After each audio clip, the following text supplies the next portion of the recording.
The kitchen smelled like burnt coffee and microwaved leftovers. The Hendersons sat around their table forks scraping against plates, the television murmuring something about a storm system moving through Kansas. Normal.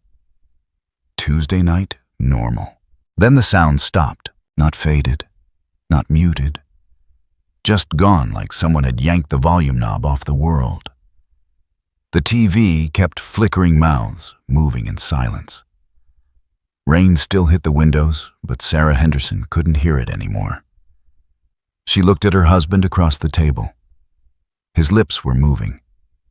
Nothing came out. Her daughter's fork clattered against her plate. No sound. The girl's mouth open-closed. Her eyes went wide. 30 seconds, maybe less. Then the world rushed back in with a gasp. "Think they said tornadoes?" Her husband finished like nothing had happened.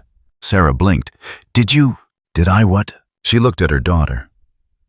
The girl was staring at her mother with an expression Sarah had never seen before.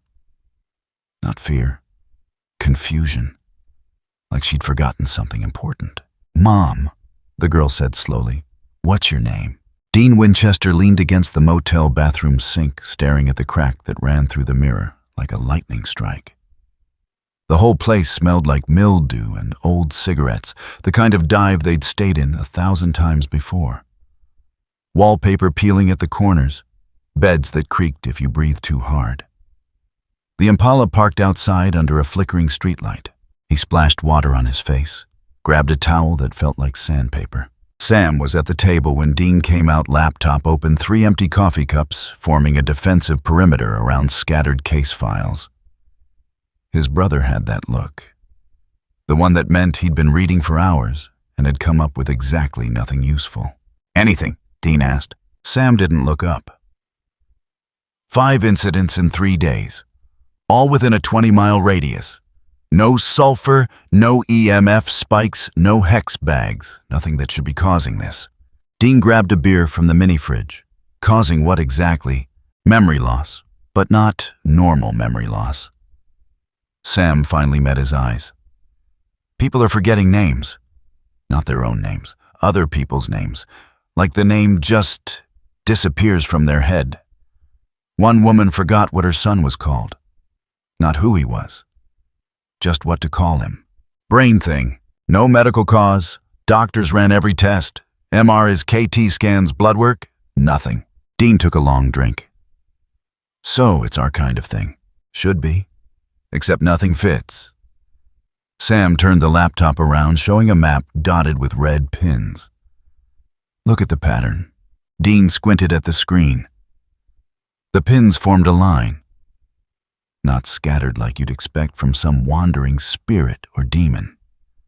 A straight line cutting through the middle of town like someone had drawn it with a ruler. "The hell is that?" "That's what I can't figure out." Sam pulled up another window, security camera footage from a gas station. Timestamp showed 2 nights ago. "Watch this." The video played. Normal enough. Guy pumping gas, another customer going inside cars, passing on the street. Then the image went white. Not static, not interference. Just a wash of overexposed light, like someone had aimed a floodlight directly at the lens. 30 seconds of nothing. Then the image came back.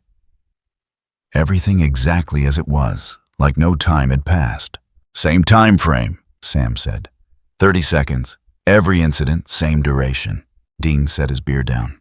"Show me the others." Sam clicked through 6 more videos. Gas stations, ATMs, a traffic camera. Someone's ring doorbell. Same thing every time. 30 seconds of white. When the image returned, nothing looked different. But something was missing. You could feel it even through a screen. "It's like someone hit pause," Dean said, "on everything. Or deleted something." Sam closed the laptop. "Whatever this is, it's not stopping. It's spreading. The line keeps extending. If it keeps going at this rate," a knock at the door cut him off. Both of them froze. Dean's hand went to the knife on his belt. Sam stood slowly, positioning himself to the side of the doorframe. They hadn't ordered food, hadn't called anyone, and nobody who knew them would knock like that. 3 slow raps, evenly spaced, almost polite. Dean moved to the door, looked through the peephole. A man stood in the hallway. Big, red skin, dark coat hanging heavy on his shoulders. His right hand was hidden in shadow, but something about it looked wrong. Too large. The wrong shape. "You've got to be kidding me," Dean muttered. "What?" Sam whispered. Dean didn't answer, just opened the door. The man in the hallway looked him over with eyes that had seen too much and cared too little. His face was angular, worn with a jawline that suggested he'd been in more fights than conversations. Short horns jutted from his forehead, filed down to nubs. A cigar hung unlit from the corner of his mouth. "Winchester," the man said. His voice sounded like gravel being ground under a boot heel. "Depends who's asking." The man's mouth twitched. Not quite a smile. "Name's Hellboy, and you're standing in my motel room." Dean glanced at the room number on the door, then at the key in his own hand. Same number. "Front desk, screw up," Sam said from behind him. Hellboy pulled a room key from his coat pocket, held it up. "Same number." For a long moment, nobody said anything. Dean took in the details. The coat looked like it had been through a war. The cigar smelled like something that shouldn't be legal. And that right hand, when Hellboy shifted his weight, caught the light from the hallway. Stone. Dark red stone, massive and rough-hewn, with fingers like a sculptor's first attempt at making something human. "Well," Dean said finally, "this is new." Hellboy's eyes went past him, scanning the room. The laptop, the files, the weapons duffel half hidden under Sam's bed. When his gaze came back to Dean, something shifted in his expression. Recognition, maybe.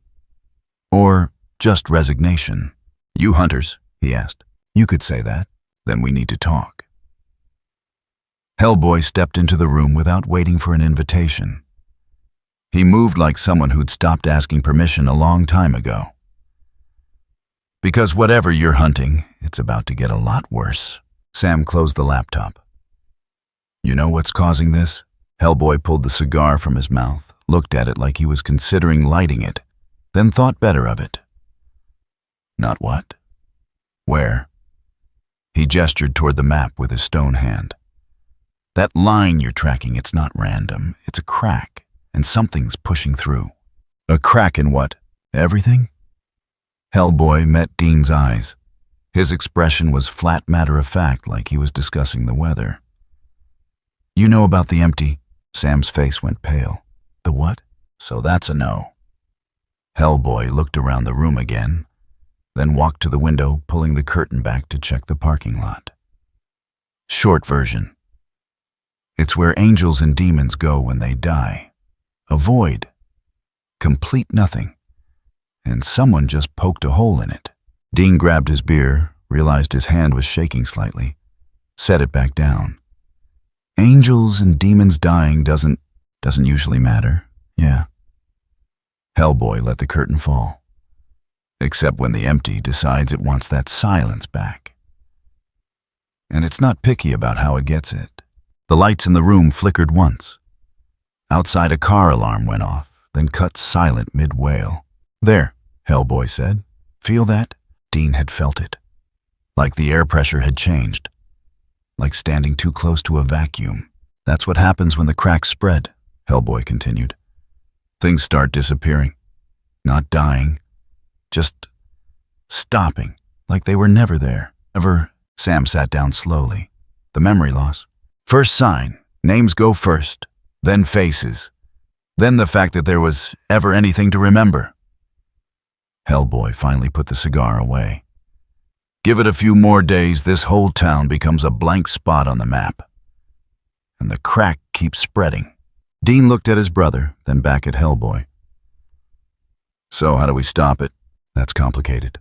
"Everything's complicated. Give me the short version." Hellboy was quiet for a moment.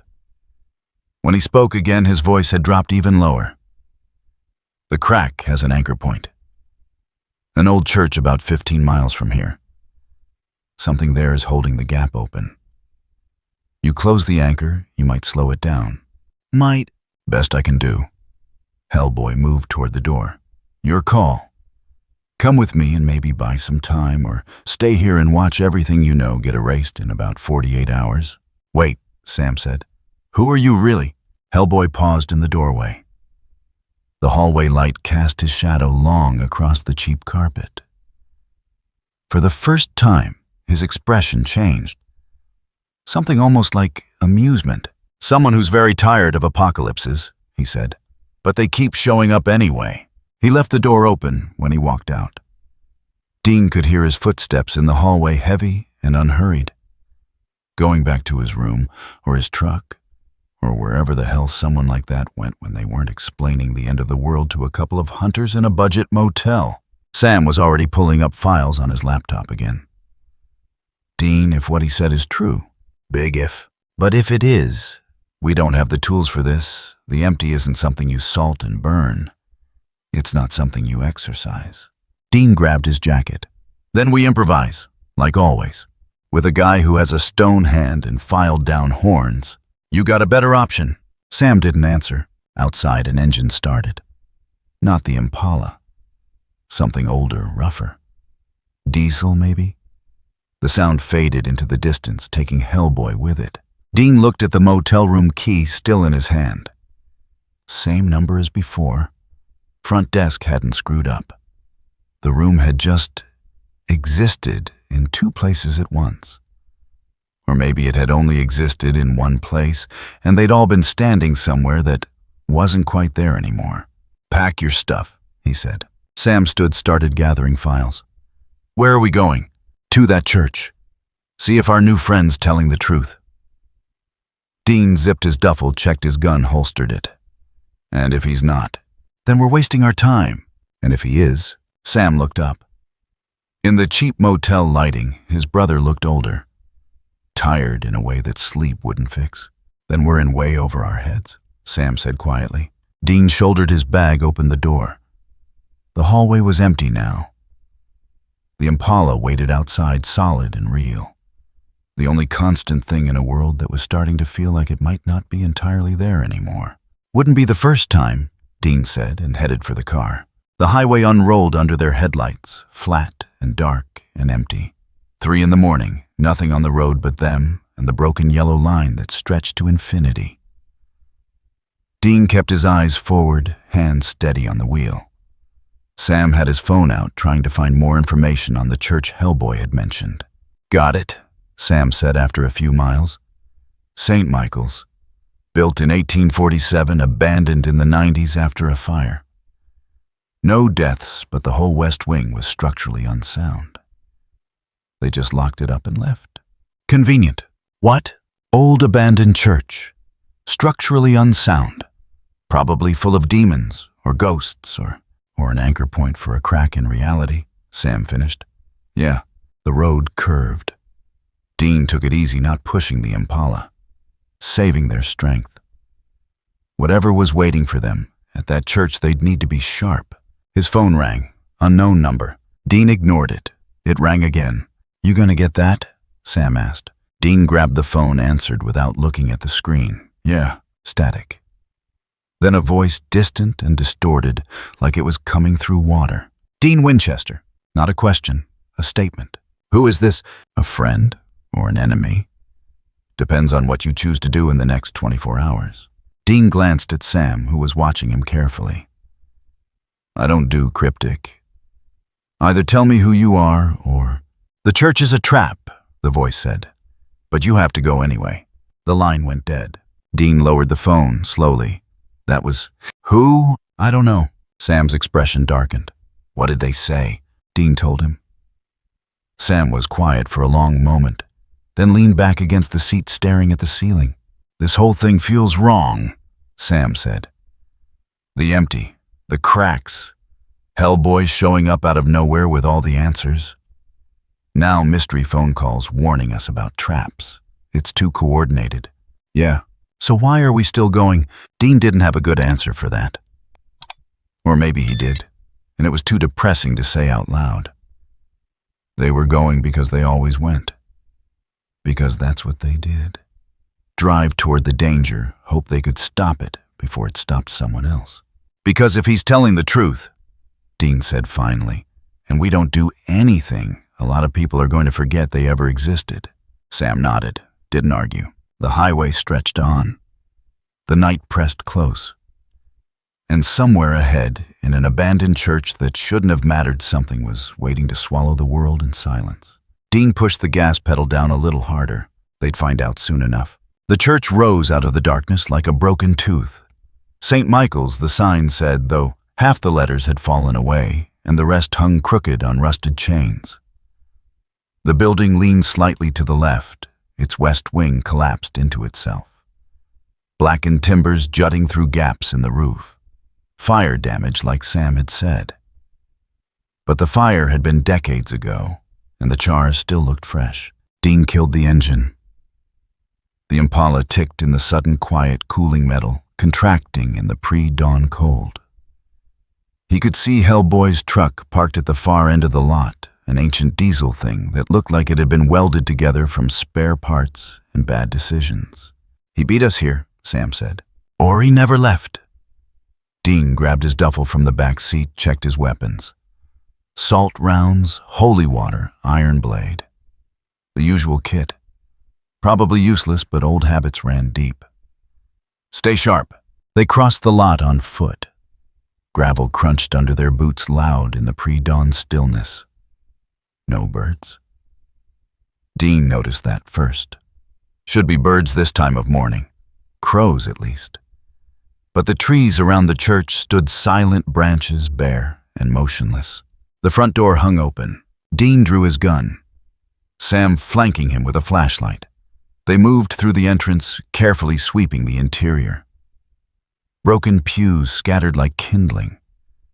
Shattered stained glass crunching under their feet. The smell hit them immediately. Not decay, not mold. Something else. Absence.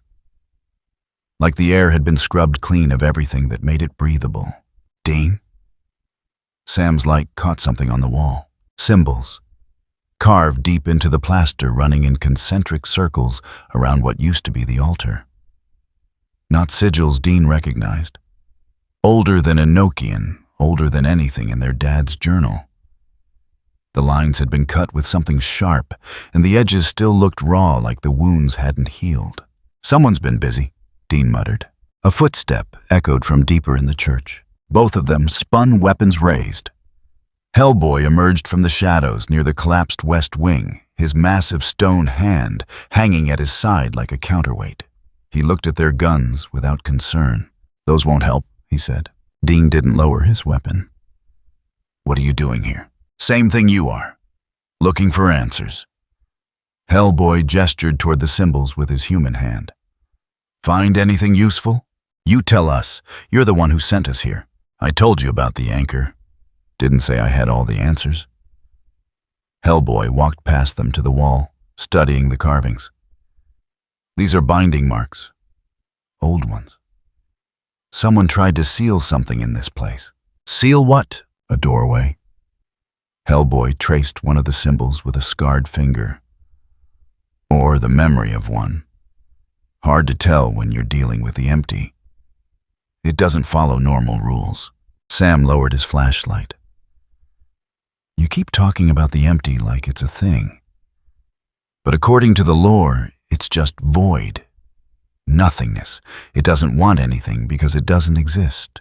The lore's wrong." Hellboy turned to face them. In the dim light filtering through broken windows, his eyes looked older than they had in the motel. Worn down by things he'd rather forget. "The empty exists. It's where angels and demons go when they die. Complete silence. No dreams, no thoughts, just sleep. And it wants to stay that way." "Then why is it waking up?" Dean asked. "Because someone keeps pulling things out of it." The temperature dropped. Dean felt it on his skin, sudden and sharp. His breath misted in the air. Sam's flashlight flickered once, twice, then steadied. "There," Hellboy said quietly. "Feel it." Dean felt it. The pressure again.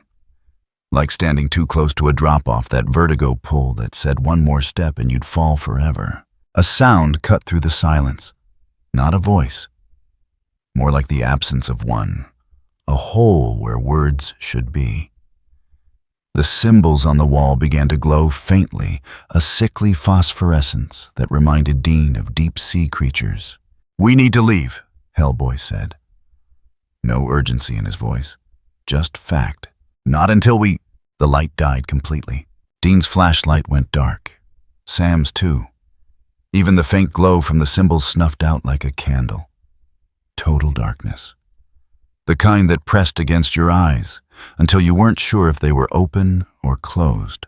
Then something moved in the black. Not footsteps, not breathing, just displacement. Air shifting where nothing should be. Dean swung his gun toward the sound finger on the trigger, knowing it wouldn't matter. Whatever was in here with them didn't have a body to shoot. Light flared, not from their flashlights, from the doorway. A figure stood silhouetted against the gray pre-dawn sky. Rumpled trench coat, dark suit underneath. The stance was familiar, even before Dean saw the face. Castiel stepped into the church. He looked terrible. Pale skin stretched tight over sharp bones. Eyes shadowed with exhaustion that went deeper than lack of sleep. When he moved, it was with visible effort, like every step cost him something he could barely afford to pay. "Dean, Sam." His voice was rough, strained. "You need to stop." "Stop what?" "This." Castiel gestured weakly at the room. "All of it. You're making it worse." The darkness retreated as Castiel entered, peeling back from the corners like oil on water. The symbols on the wall pulsed once, then went dormant. Whatever had been in the room with them was gone, or at least waiting. Hellboy studied Castiel with an expression Dean couldn't read. "Angel." "Demon Katsant," Castiel replied, though there was no heat in it, just recognition. Half. Distinction without difference. Castiel's attention shifted to the Winchesters. "How did you find this place?" Sam glanced at Hellboy. "He told us about it. Said there's an anchor here keeping the crack open." Castiel closed his eyes briefly. When he opened them again, Dean saw something he'd rarely seen in his friend: fear. "There is," Castiel said. "But you can't close it. Not like this. Every time someone tries to seal these breaches, the empty responds. It's not trying to invade. It's trying to return to silence, and it will erase anything that disturbs it." "Then what do we do?" Dean asked. "Nothing. Let it settle. It will close on its own eventually." "How long?" Castiel didn't answer immediately. His silence was answer enough. "Weeks," Sam said flatly. "Months, maybe. By which time, how many people will be gone?" Hellboy's voice was level, but there was an edge underneath. "How many towns become blank spots before your empty goes back to sleep?" "I don't have a better solution." Castiel looked at him directly for the first time. "And neither do you. Whatever you're planning, it won't work.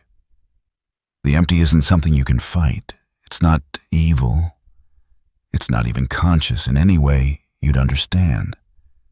It's a fundamental law of this reality." "Laws can be broken," Hellboy said. "Not this one. Not without." Castiel stopped. His expression shifted, realization dawning. "You know, don't you? You've already figured it out." Hellboy didn't respond. "What?" Dean looked between them. "Figured what out?" Castiel's voice dropped to barely above a whisper. "The only way to close the crack is to give the empty what it wants. Silence. Complete and total silence. Which means shutting down everything that makes noise," Hellboy finished. "Angels, demons, the whole system." Sam's face went white. "That's insane. You're talking about collapsing heaven and hell." "Not collapsing. Putting them to sleep." Hellboy pulled out his cigar, didn't light it. "The empty doesn't want them gone. It just wants them quiet." "You can't," Castiel said. "The consequences are better than letting the empty spread until it erases the entire world." Hellboy met the angel's gaze steadily. "You know I'm right." You just don't want to admit it. Dean raised a hand. Hold on. Back up. We're not putting heaven and hell to sleep. That's not on the table. It's the only thing on the table. Hellboy gestured at the symbols on the wall. This church is one of 12 anchor points. Old seals placed by people who knew what they were doing. They've been holding the veil between realities for centuries. Now they're failing. Someone or something has been weakening them deliberately. Who? Sam asked. Don't know yet. But whoever it is, they've been at it for a while. The Henderson family you're investigating? They're just the latest. This has been happening for months, small incidents all over the country. Nobody connected the dots until the pattern got obvious. Castiel moved to the wall, touched one of the symbols. His hand trembled slightly. These markings are Enochian. Very old Enochian. Before the fall, they were designed to hold the barrier between the empty and creation. But they need power to function. What kind of power? Dean asked, though he already suspected the answer. Angelic grace, demonic essence. The energy of heaven and hell flowing through the cosmic structure. Castiel turned to face them. That's why the empty is responding now. Since Jack became God and chose not to interfere, the old systems have been running on momentum. No new angels, no new deals. The infrastructure is dying, and as it dies, the seals weaken. So we're damned if we do, damned if we don't, Dean said. Leave it alone, the empty spreads. Try to fix it, we collapse the whole system. There might be another way. Sam had his phone out, pulling up files. If the seals are weakening because they're not getting power, what if we found another power source, something that doesn't depend on heaven or hell? Hellboy shook his head. You'd need something cosmic level, divine or near divine, and anything that powerful would just make the empty respond faster. What about Jack? Everyone looked at Sam. He's God now, Sam continued. If anyone has the power to... He won't interfere, Castiel said quietly. I've already asked. He's terrified of becoming Chuck, of manipulating the world to fit his vision. He'll stabilize what he can buy us time, but he won't force a solution. Dean kicked at a broken pew, frustration boiling over. So we're stuck. Great. Not stuck. Hellboy pocketed his cigar. Just limited in our options. We can't stop the empty from spreading. But we can slow it down. Reinforce the remaining seals, buy time to find whoever's been sabotaging them. And how do we reinforce seals that need angelic grace when there's no angels to spare? Dean asked. We improvise. Hellboy started toward the door. I know someone who might have answers. Not a guarantee. But better than standing here arguing while people lose their names. Who? Sam called after him. Hellboy paused in the doorway. The early morning light caught him from behind, throwing his shadow long across the church floor. The Queen of Hell, he said. If anyone knows how to work around cosmic law, it's Rowena. Dean and Sam exchanged looks. Rowena's dead, Dean said. Is she? Hellboy's expression didn't change. Because from what I hear, she's running hell now. And the last time I checked, the dead don't usually do much running. Castiel made a sound that might have been a laugh or a cough. He's right. Rowena survived, or returned. The distinction is unclear, but she's alive if you can call what she is now alive. And you think she'll help us? Sam asked. I think she'll help herself. Hellboy stepped through the door. And right now that means keeping hell from being put to sleep. Self-interest is reliable. Altruism gets people killed. He was gone before they could respond. His footsteps fading across the gravel lot. An engine turned over, that rough diesel sound. Then the truck pulled away into the gray morning.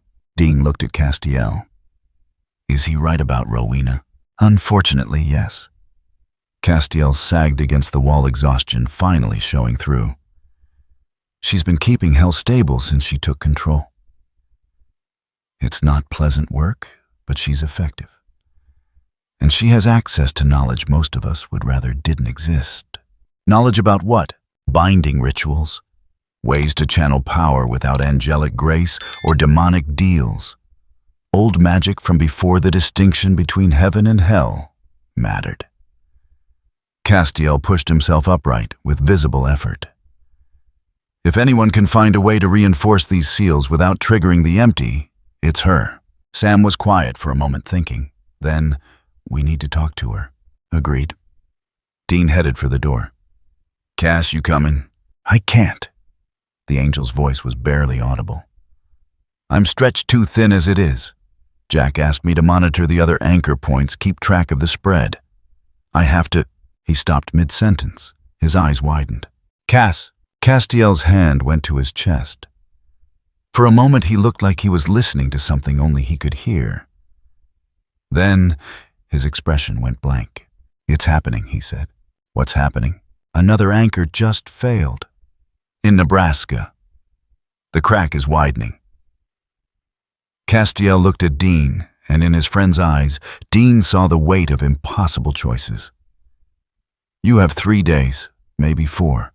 After that, the spread accelerates exponentially. We won't be able to contain it. Then we'd better move fast. Castiel nodded. Started to fade that familiar displacement of air that meant he was leaving. Then he solidified again just for a second. Dean, be careful with Hellboy. He's telling you the truth. But he's not telling you everything. What do you mean? His hand. The stone one. It's not just a weapon. It's a key. Castiel's form flickered. And if he uses it the wrong way, the empty will be the least of our problems. Then he was gone, leaving only the faint scent of ozone and the echo of wings that weren't there.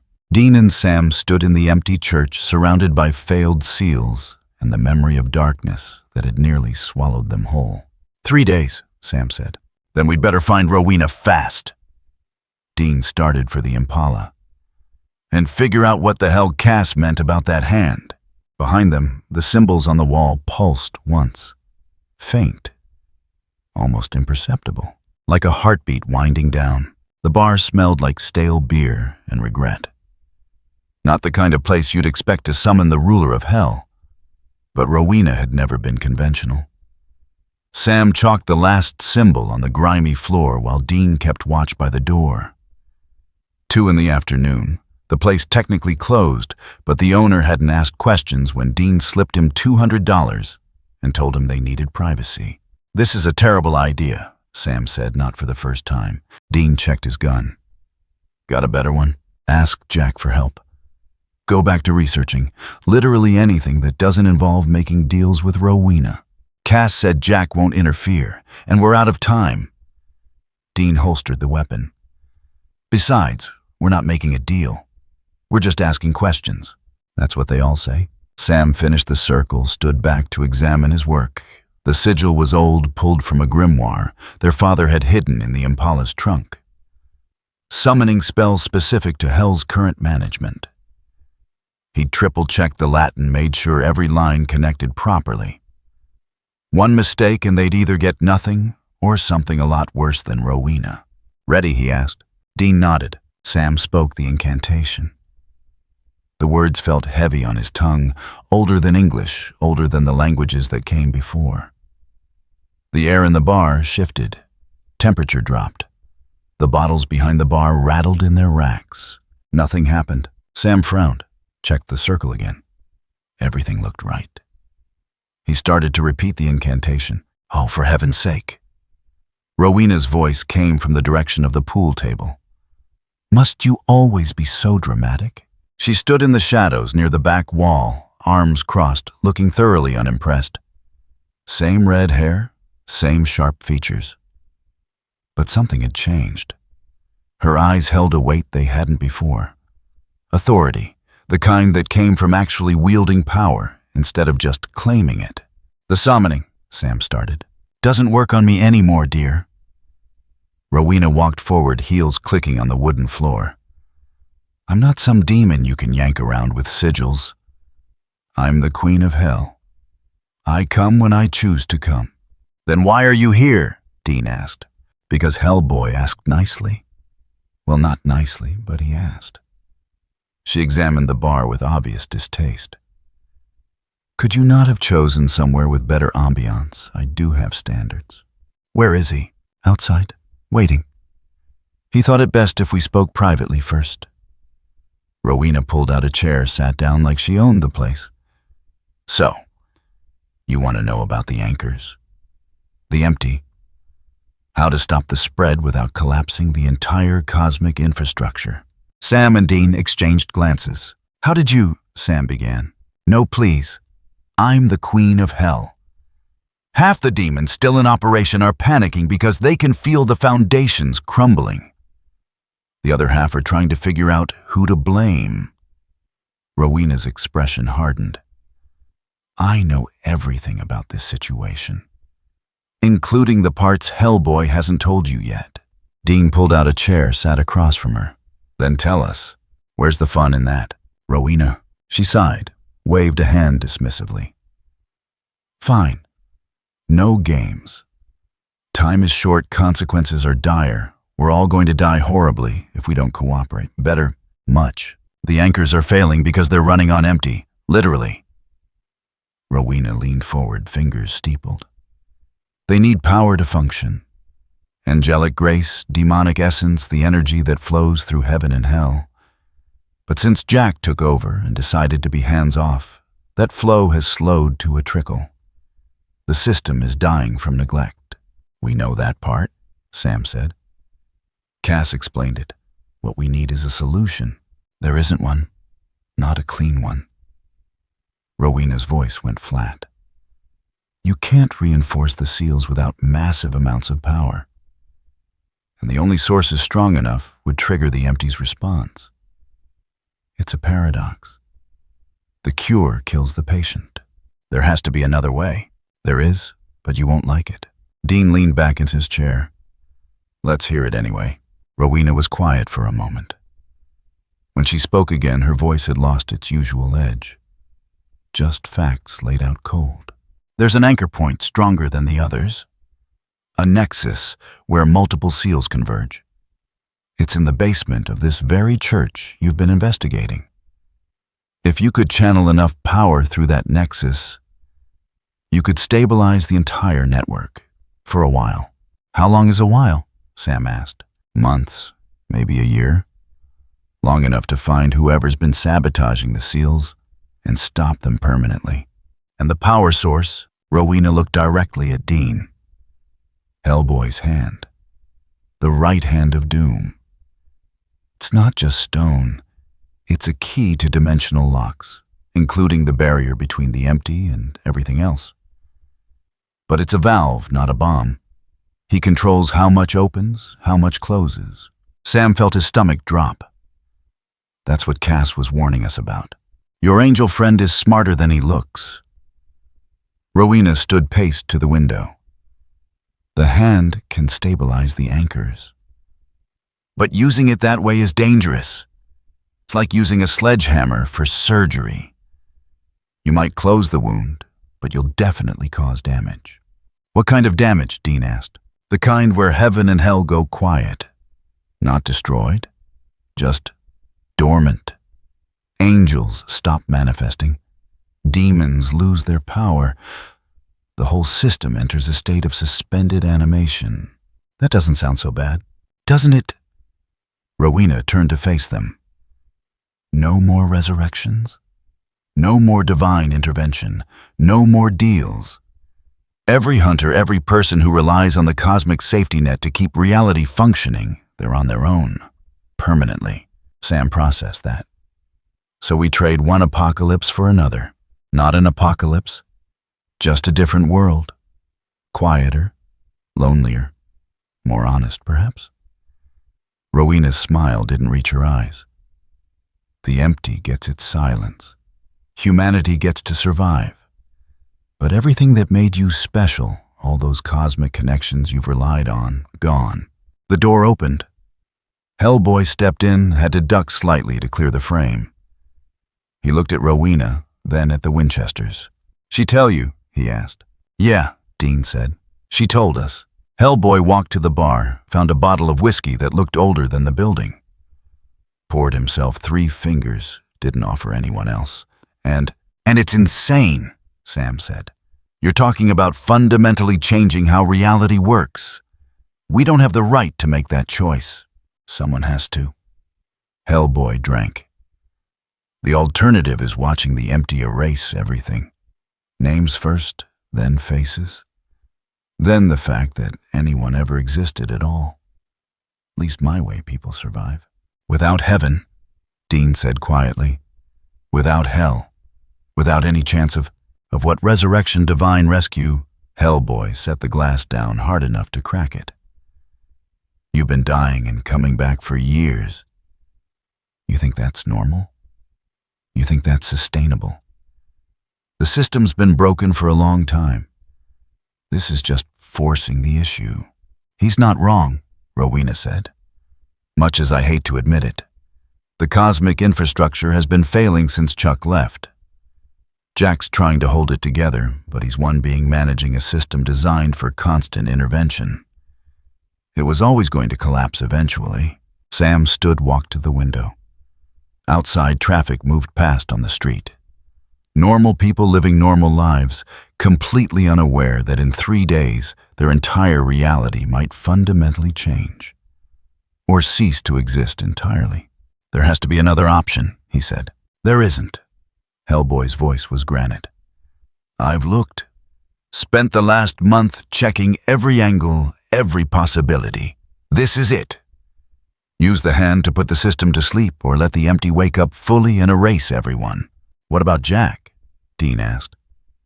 If he channeled power through the anchors instead, he'd be doing exactly what Chuck did. Imposing his will on creation. Choosing who lives and who dies, based on his personal judgment. Hellboy refilled his glass. Jack won't do that. Castiel passed the message along.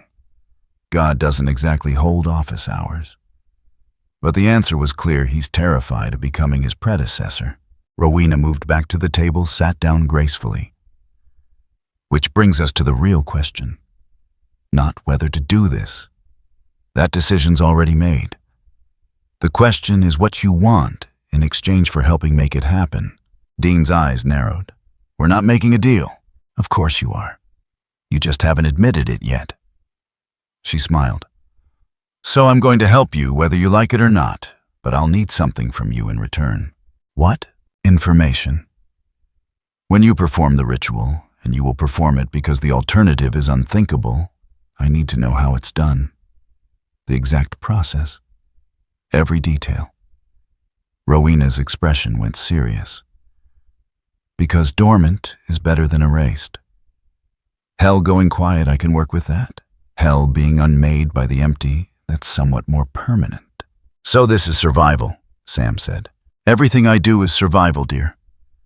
The difference is, I'm honest about it. Rowena leaned forward. If the system goes dormant, there will always be someone trying to restart it. Some fool who thinks they can control it. Having the knowledge means I can prevent that, or use it as leverage, whichever proves more useful. At least you're consistent, Dean said. Consistency is underrated.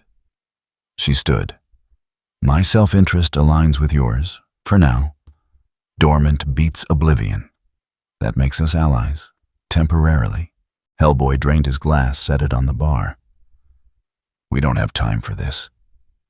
The ritual needs to be performed at the nexus point, which means going back to that church, going down into the basement, and using the hand to channel enough power to put every angel and demon to sleep.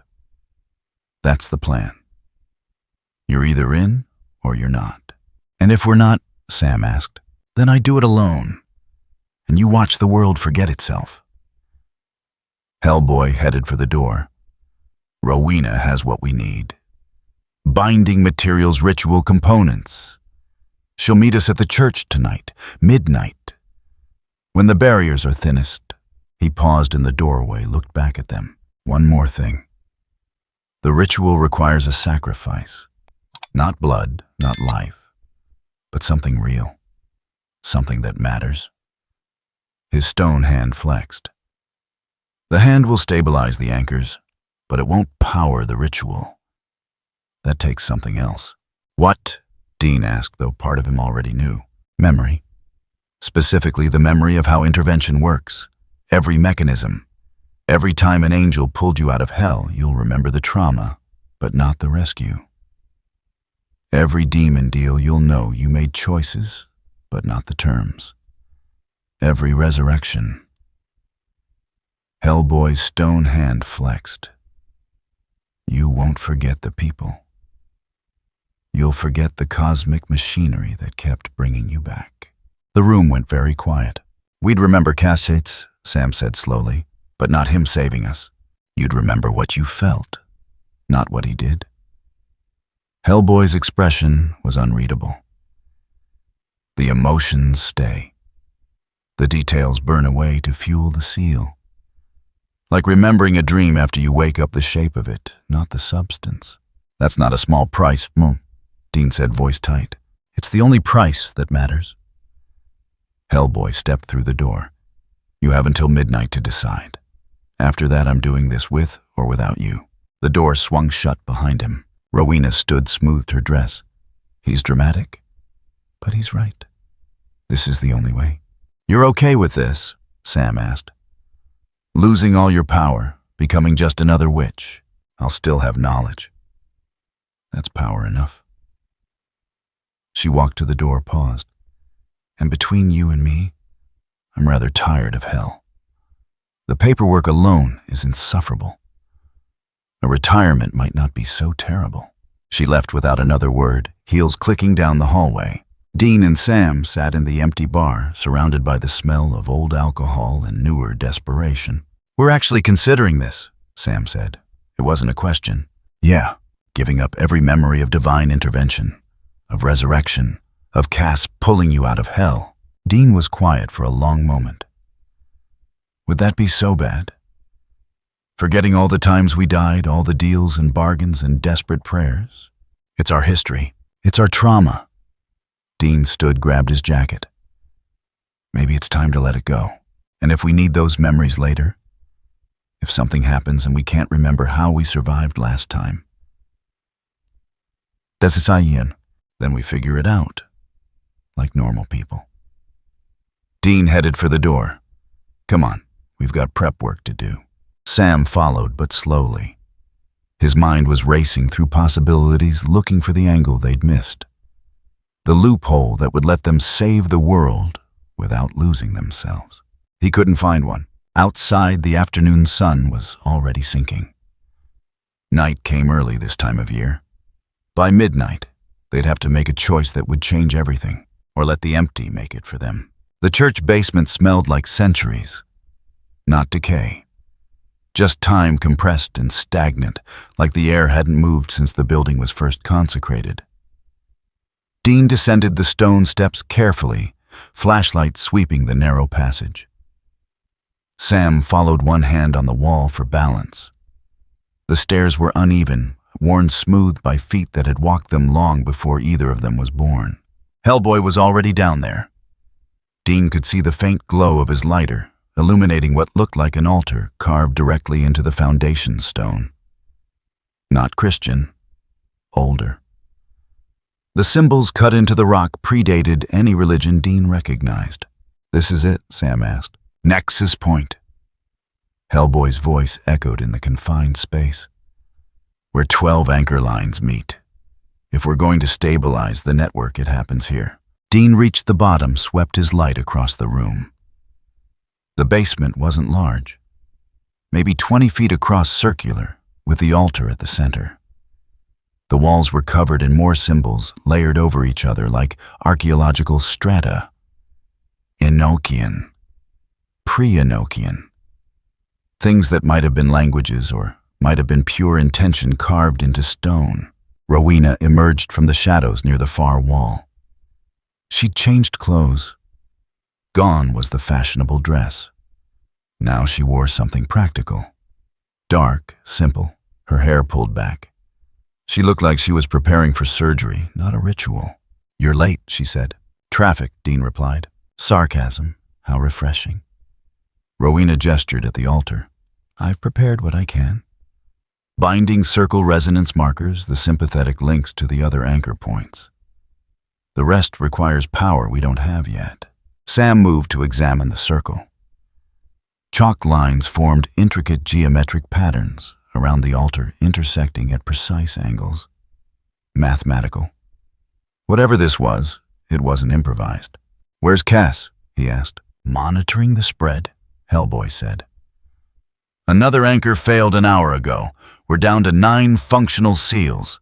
If we don't act tonight, we'll lose critical mass. The network collapses completely." "How much time do we have?" Dean checked his watch. 1:45. 15 minutes, maybe less. Rowena knelt by the altar, adjusting something Dean couldn't see. "The barrier's thin at midnight. That's when we need to channel the power through. Miss the window, we wait another day." "Which we don't have," Sam said. "Precisely."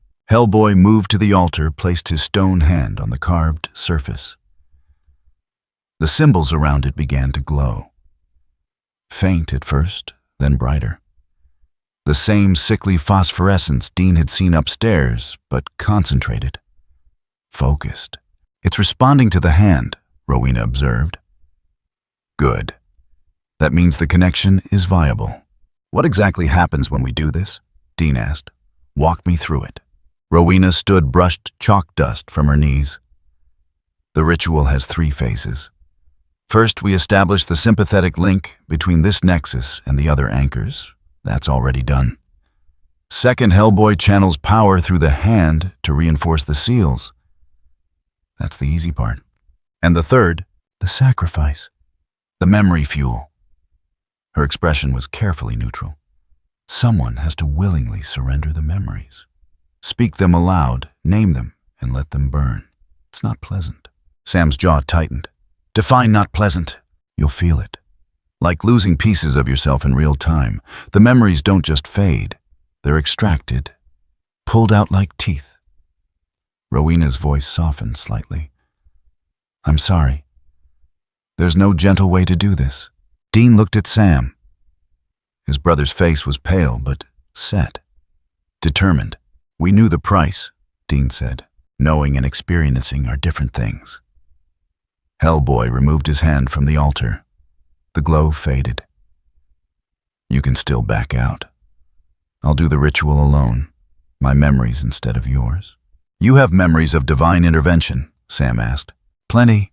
Different kind, but they'll burn the same." "No." Dean's voice was firm. "This is on us. Our world, our choice." Hellboy studied them for a moment, then nodded. "Your call." Rowena began arranging materials on the altar. Candles old and hand-dipped. A bowl of what looked like ash mixed with something darker. Herbs Dean didn't recognize. She worked with practiced efficiency, no wasted motion. "Once we start, we can't stop," she said. "The ritual builds momentum. Interrupting it mid-process could tear the anchors completely. We'd be worse off than when we started." "Understood," Sam said. "And the memories, they're gone permanently. No getting them back. No last-minute reversal. This isn't a spell you can undo." "We get it, Rowena." Dean moved to stand by the altar. "Let's do this before I think too hard about it." Midnight arrived, like a held breath released. Dean felt it in his bones. The temperature dropped 10 degrees in an instant. The symbols on the walls flared bright all at once, turning the basement into a constellation of ancient intent. Rowena began speaking. Latin, but older than Church Latin. The words had weight, physicality. Each syllable hung in the air before dissolving into the general hum that was building in the enclosed space. Hellboy placed his stone hand back on the altar. This time, when the symbols glowed, they pulsed in rhythm with Rowena's incantation. Light traveled up his arm into his shoulder, spreading across his chest. His eyes reflected at twin points of cold fire. "Now," Rowena said. "The memories, speak them." Dean opened his mouth. Nothing came out. The words caught in his throat, held back by something primal. Every instinct screamed not to do this, not to give up what made him who he was. Sam stepped forward instead, Castiel pulling Dean from hell. His voice was steady, Clinical. The first time. 4 months. Dean doesn't remember the rescue. Just waking up in a pine box, clawing his way out. The air shimmered. Something invisible moved through the room, drawn toward the altar. Dean felt it brush past him, cold and hungry. "Keep going," Rowena said. Sam continued. "Bobby, selling his soul to Crowley. The deal that brought him back after the car crash." Dean remembers the crash, not the negotiation, not the price Bobby paid. Another shimmer. Another piece of history feeding the ritual. The glow from Hellboy's hand intensified. Dean found his voice. "Sam," coming back after the cage. "The year I thought he was dead." The words tasted like ash. Cass pulling him out. I remember Sam showing up. Not how he got there. Not that it took divine intervention. The extraction happened then. Dean felt it. A hook in his mind snagging on specific moments, pulling them free. Not the emotions. Those stayed. But the details, the mechanics, the knowledge that God or angels or cosmic bureaucracy had reached down and changed the rules. Gone. He staggered, caught himself against the wall. Sam was gripping the altar knuckles, white. "More," Rowena said. There was no pleasure in her voice. Just necessity. "It's not enough yet. The seals need more fuel." Sam's voice cracked. "Every resurrection, every time we should have stayed dead. Castiel, Jack, God himself." He paused. The names stayed, but the how behind them was already dissolving. All the times the rules bent, all the mechanisms, the cosmic machinery. Gone. Dean dying to kill Yellow Eyes with the Colt. Coming back because Dean stopped. The name was there. Yellow Eyes, the event. But the mechanism, the specific intervention that brought him back, just static. Coming back. The apocalypse. Sam was breathing hard. Saying yes to Lucifer. Jumping into the cage. Getting out. Another piece gone. He still knew it happened. Couldn't remember what made it possible. The how. Burn the how. The light from the altar was blinding now. Hellboy stood at the center of it, immovable. His stone hand blazed white hot, and the symbols carved into it were visible through the glare.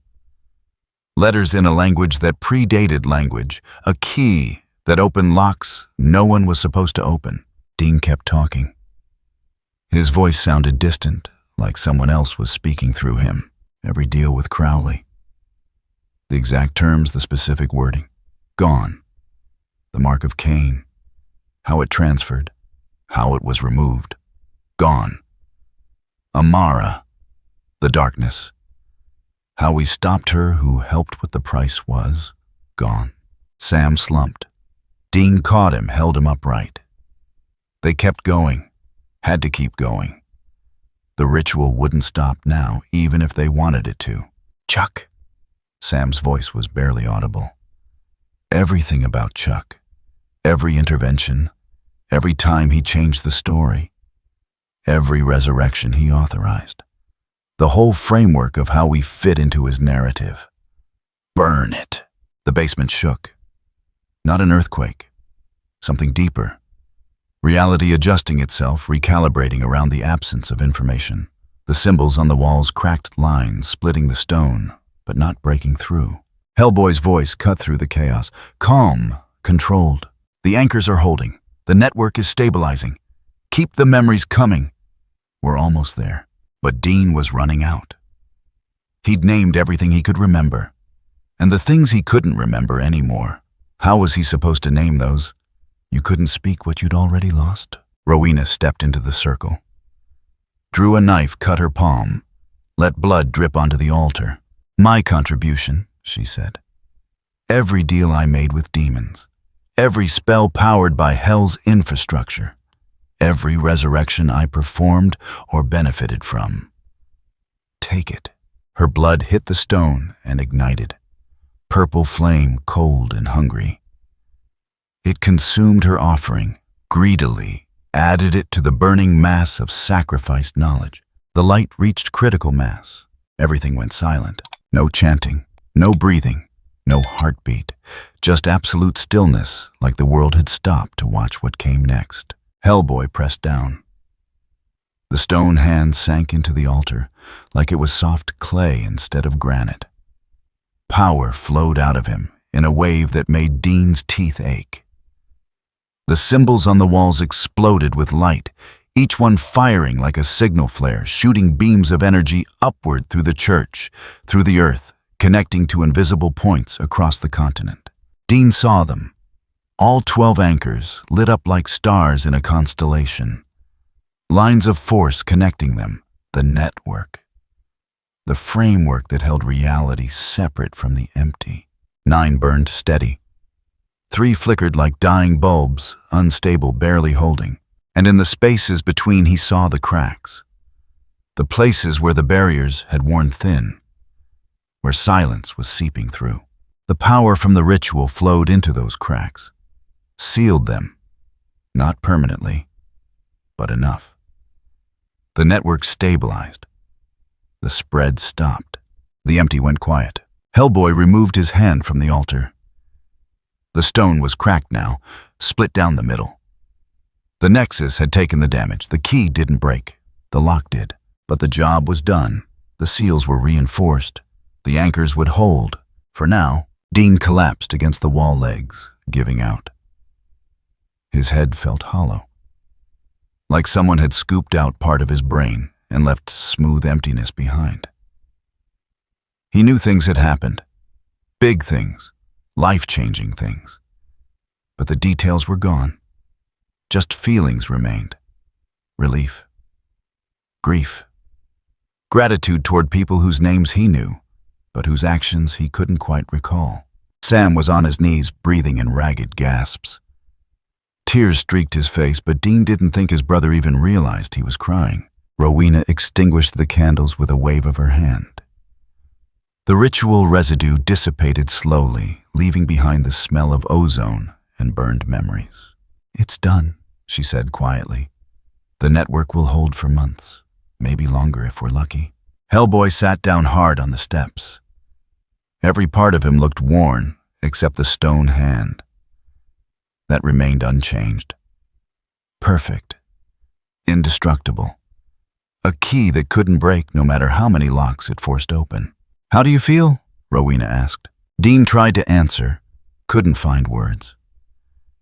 "How did you describe missing something you couldn't remember?" "Like phantom pain for amputated experiences." "Empty," Sam finally said. "I feel empty. That will pass, mostly." Rowena began gathering her materials. The mind adjusts, fills in the gaps with approximations. You'll remember the emotional truth of events, even if the factual details are gone. It's survivable. "Doesn't feel survivable," Dean muttered. "You're alive. That's survival." She paused, looked at them with something that might have been sympathy. "I'm sorry, for what it's worth." "It's worth something," Sam said. Footsteps on the stairs. Castiel descended into the basement, moving slowly. He looked worse than before, if that was possible. But when he saw the altar, saw the stabilized symbols on the walls, his expression shifted to something like hope. "You did it," he said. "Yeah." Dean pushed himself upright. "We did it." Cass looked at him, then at Sam. Understanding dawned in his eyes. "The memories." "Gone," Sam confirmed. "Like they never happened." "They did happen." Cass moved toward them. "You just can't access the details anymore. But I remember. If you need to know, don't." Dean held up a hand. "Don't tell us. If we were meant to remember, we would. This is the price. Let us pay it." Castiel was quiet for a moment. Then he nodded. "As you wish." Hellboy stood, tested his weight on the cracked stairs. They held. "The anchors are stable, but someone was sabotaging them. We still need to find out who and stop them before they can do more damage." "Agreed." Rowena finished packing her materials. I'll use Hell's resources to investigate. Someone with knowledge of the old seal's power to weaken them systematically. That's a short list. How short, Sam asked. Very. Most entities with that kind of knowledge are either dead imprisoned or working for me. She slung her bag over her shoulder. I'll know more in a day or two. We don't have a day or two if another anchor fails, Dean said. Then we'd better work fast. Rowena headed for the stairs. I'll be in touch. She was gone before any of them could respond. Typical. Castiel moved to the altar, examined the crack in the stone. This won't heal. The hand's power is permanent, even after the ritual ends. Good, Hellboy said. Means no one can undo what we did here. Is that good? Sam asked. We just put heaven and hell to sleep. Angels can't manifest. Demons can't make deals. The entire cosmic support structure is dormant. What if we need it? Then we adapt. Hellboy headed for the stairs. Humanity survived for thousands of years without constant divine intervention. They'll figure it out. We're part of humanity, Dean said. Hellboy paused, looked back at them. I know. That's why I'm not worried. You've been fighting gods and monsters your whole lives.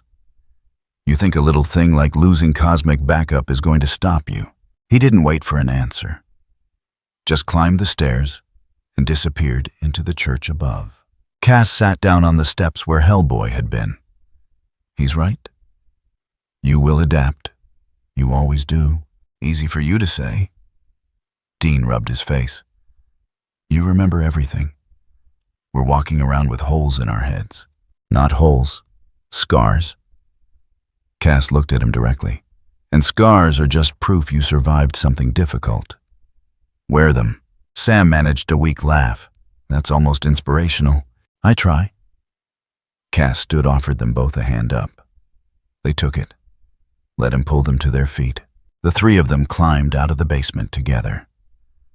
Left behind the cracked altar, the fading symbols, the memory of what they'd sacrificed to keep the world from forgetting itself completely. Outside, dawn was breaking. Gray light filtered through the shattered windows of the church, painting everything in shades of exhaustion. The Impala sat where they'd left it. Solid. Real. Something that didn't depend on cosmic intervention to exist. Dean walked to it, ran his hand along the hood. The metal was cold dew slicked. Familiar. We should get some sleep, Sam said. Figure out next steps when we're not about to collapse. Agreed. Dean unlocked the car. Cass, you coming? The angel shook his head. I need to check the other anchors. Make sure the stabilization held across the network. I'll find you later. He vanished. But the displacement felt wrong. Slower, heavier, like a dying battery barely holding charge. The grace that powered angelic movement was fading. Soon even that would be gone. Dean and Sam got in the car. Dean started the engine. The rumble was comforting. Normal. A sound that had nothing to do with angels or demons, or the cosmic machinery that had just been put to sleep. Do you remember why we started hunting? Sam asked suddenly. Dean thought about it. Mom. Something happened to Mom. The details are... He trailed off. Gone, but I remember it mattered. Enough to spend our whole lives on it. Yeah. Sam leaned back against the seat. That's enough, I guess. The why, even if the how is missing. Dean pulled out of the parking lot. The road stretched ahead, empty and quiet.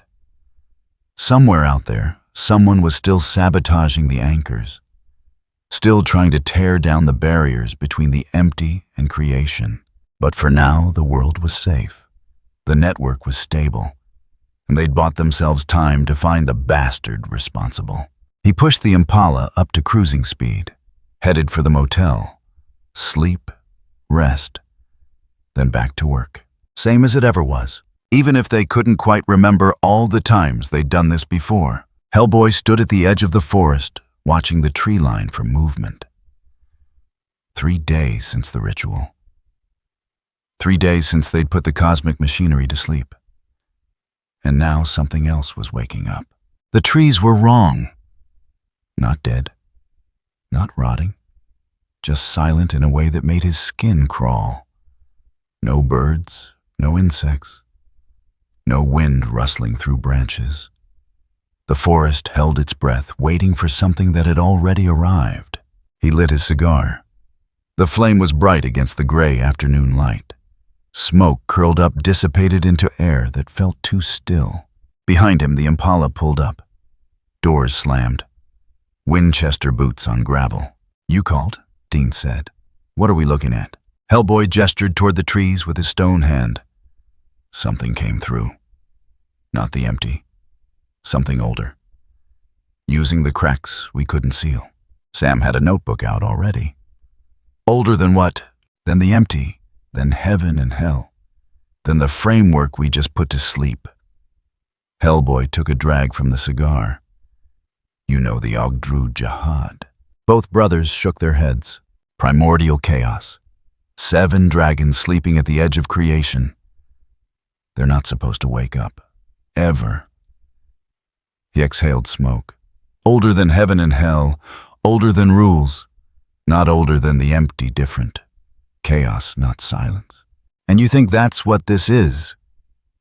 Dean squinted at the forest. "A fragment of a sleeping chaos dragon. I know it is. I can feel it." Hellboy tapped his stone hand against his leg, an unconscious gesture.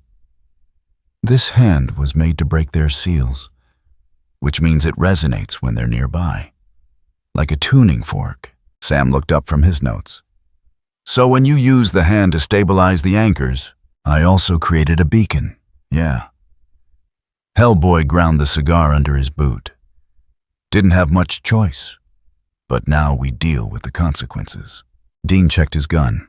"How do we kill it?" "We don't. Fragments like this aren't alive in any way you'd understand. They're more like infection. Reality trying to remember what it was like before there were rules."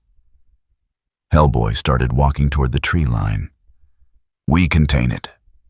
Push it back. And hope it doesn't spread before we can close the breach it came through." "Great." Dean fell into step beside him. "And if it does spread, then this whole region becomes a dead zone. Silent. Empty of anything recognizable as life." Hellboy pushed through the first line of trees. After that, it grows. The forest interior was worse than the edge. The silence pressed against Hellboy's ears like physical weight. Every footstep seemed too loud, invasive. The trees grew close together, branches intertwined overhead, blocking most of the daylight. What little filtered through was gray and weak. 20 yards in, they found the first body, a deer, lying on its side perfectly still, eyes open. No blood, no wounds, just stopped. Like someone had reached inside and switched it off. Dean knelt beside it, touched the fur. Still warm. It's fresh. Sam examined the ground around the body. No tracks, no signs of struggle. This just happened. Hellboy kept walking. The deer was a symptom, not the problem. Ahead, he could feel the pull getting stronger. The hand was warm now, stone radiating heat that shouldn't be possible. Getting closer. They found 6 more deer in the next 100 yards. All the same. Stopped mid-stride, eyes empty. Then they found the hunter. He sat with his back against a tree rifle across his lap. Middle-aged, beard going gray. Orange vest still bright against the muted browns and greens. His eyes were open, staring at nothing. Sam checked for a pulse, shook his head. "No marks," Dean said. "No trauma, just like the deer." Hellboy crouched in front of the dead man, looked into those empty eyes, saw what he expected to see. Nothing. Not death. Not the empty's clean deletion. The man's biology had simply forgotten its instructions. Overwritten by entropy, the machinery that kept him alive hadn't been erased. It had been given wrong math and stopped trying to solve it. "The fragment is learning," Hellboy said quietly. "Started with animals. Now people. It's testing the boundaries." Testing for what? Sam asked. How far it can spread before something pushes back. Hellboy stood. We're the pushback. The pull was almost painful now. The stone hand burned hot enough that Hellboy could smell his coat starting to singe. Close. Very close. They found it in a clearing. Not a creature. Not a monster. Just a space where reality had given up. The air shimmered like heat haze, but the temperature was dropping. Frost formed on the grass in patterns that hurt to look at directly. Geometric, mathematical. The language of pure entropy expressing itself in ice. And at the center, something moved. It had no shape. Or too many shapes. Hellboy's eyes couldn't settle on what he was seeing. His brain kept trying to categorize it. Tentacles, eyes, mouths, but nothing stuck. It was all those things and none of them. A fragment of primordial chaos wearing reality like an ill-fitting suit. Jesus, Dean whispered. Guns won't work, Hellboy said. It's not physical, not really. Just the impression of physicality pressed into a space that can't reject it anymore. Then what do we use? Sam had his flashlight out, though it was still afternoon. The light barely penetrated the shimmer. Hellboy raised his stone hand. This, the fragment noticed. Turned. Looked at them with things that weren't eyes, but served the same function. Recognition flared. The hand, the key, the thing that had called it here. It moved toward them, not walking, not flying, just suddenly closer than it had been. Distance meant nothing to it. Space was a suggestion it chose to ignore. Hellboy stepped forward, put himself between the fragment and the Winchesters. The hand was screaming now, heat so intense his fingers should be burning. But they weren't. The hand protected itself. It always had. Stay back, Indium, he told them. Like hell, Dean said, but he didn't argue further. The fragment reached for Hellboy. Appendages that were and weren't extended from its not-quite body. Where they touched the air, frost spread.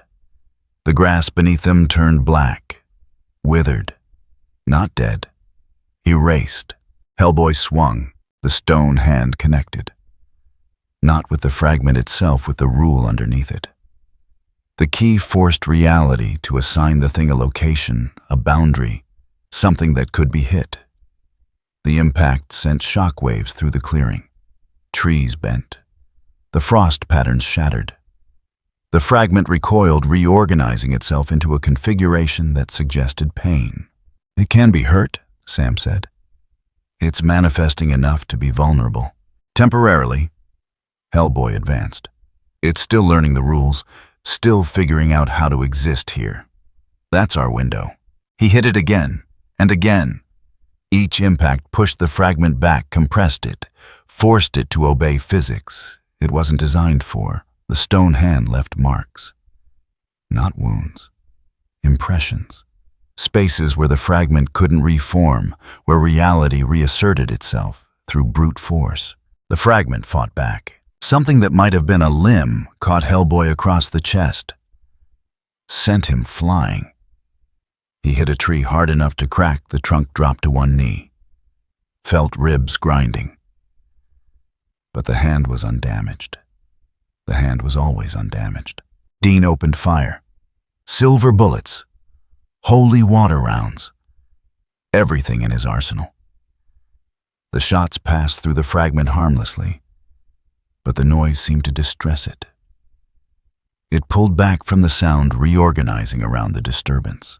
Keep shooting, Hellboy called. It doesn't like sensory input. Reminds it that this reality has rules. Sam joined in.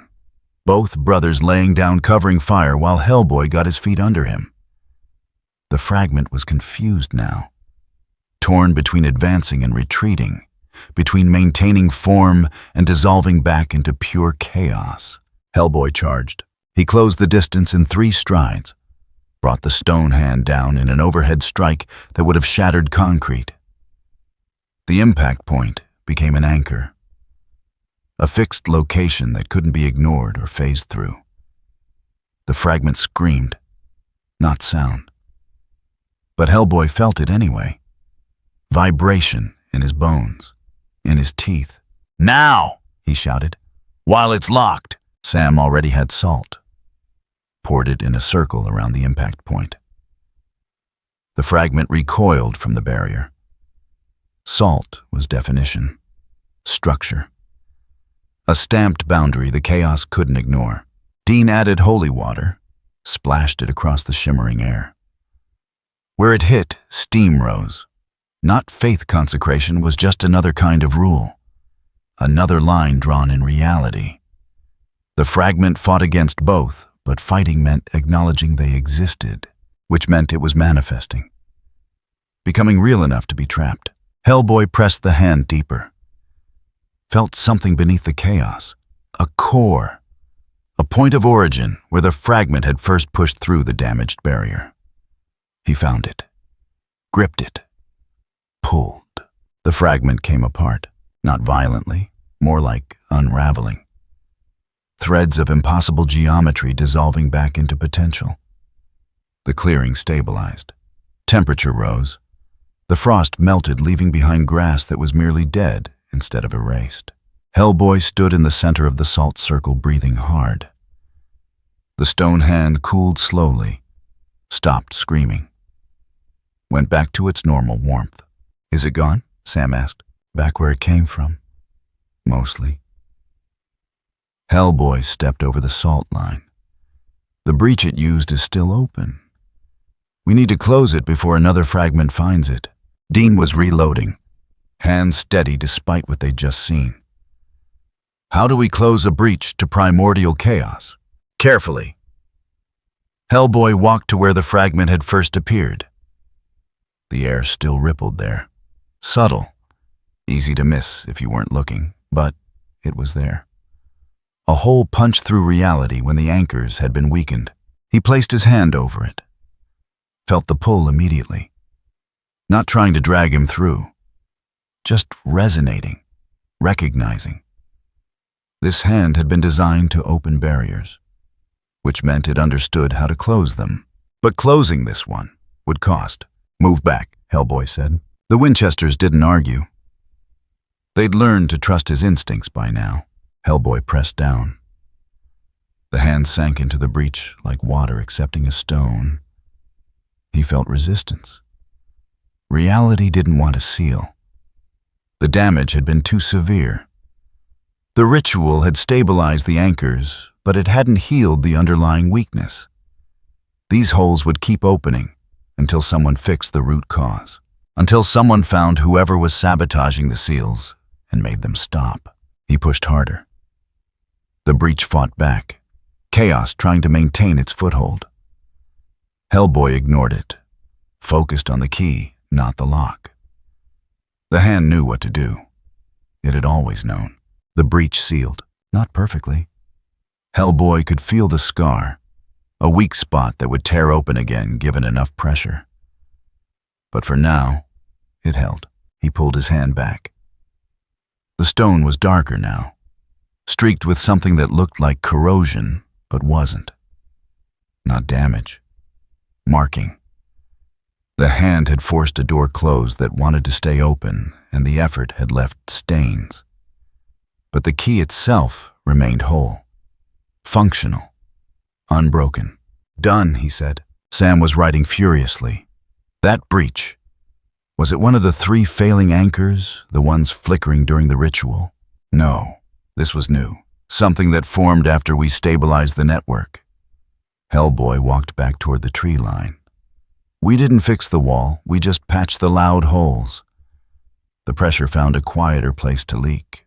Sam knelt where the breach had been, ran his fingers through the grass. They came away coated with fine ash, silver gray, not natural. He bagged a sample.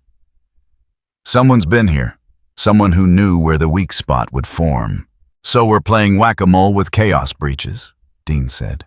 "Until we find the source, yeah." They walked back through the silent forest. The trees were recovering slowly. Hellboy could hear faint sounds returning. A bird.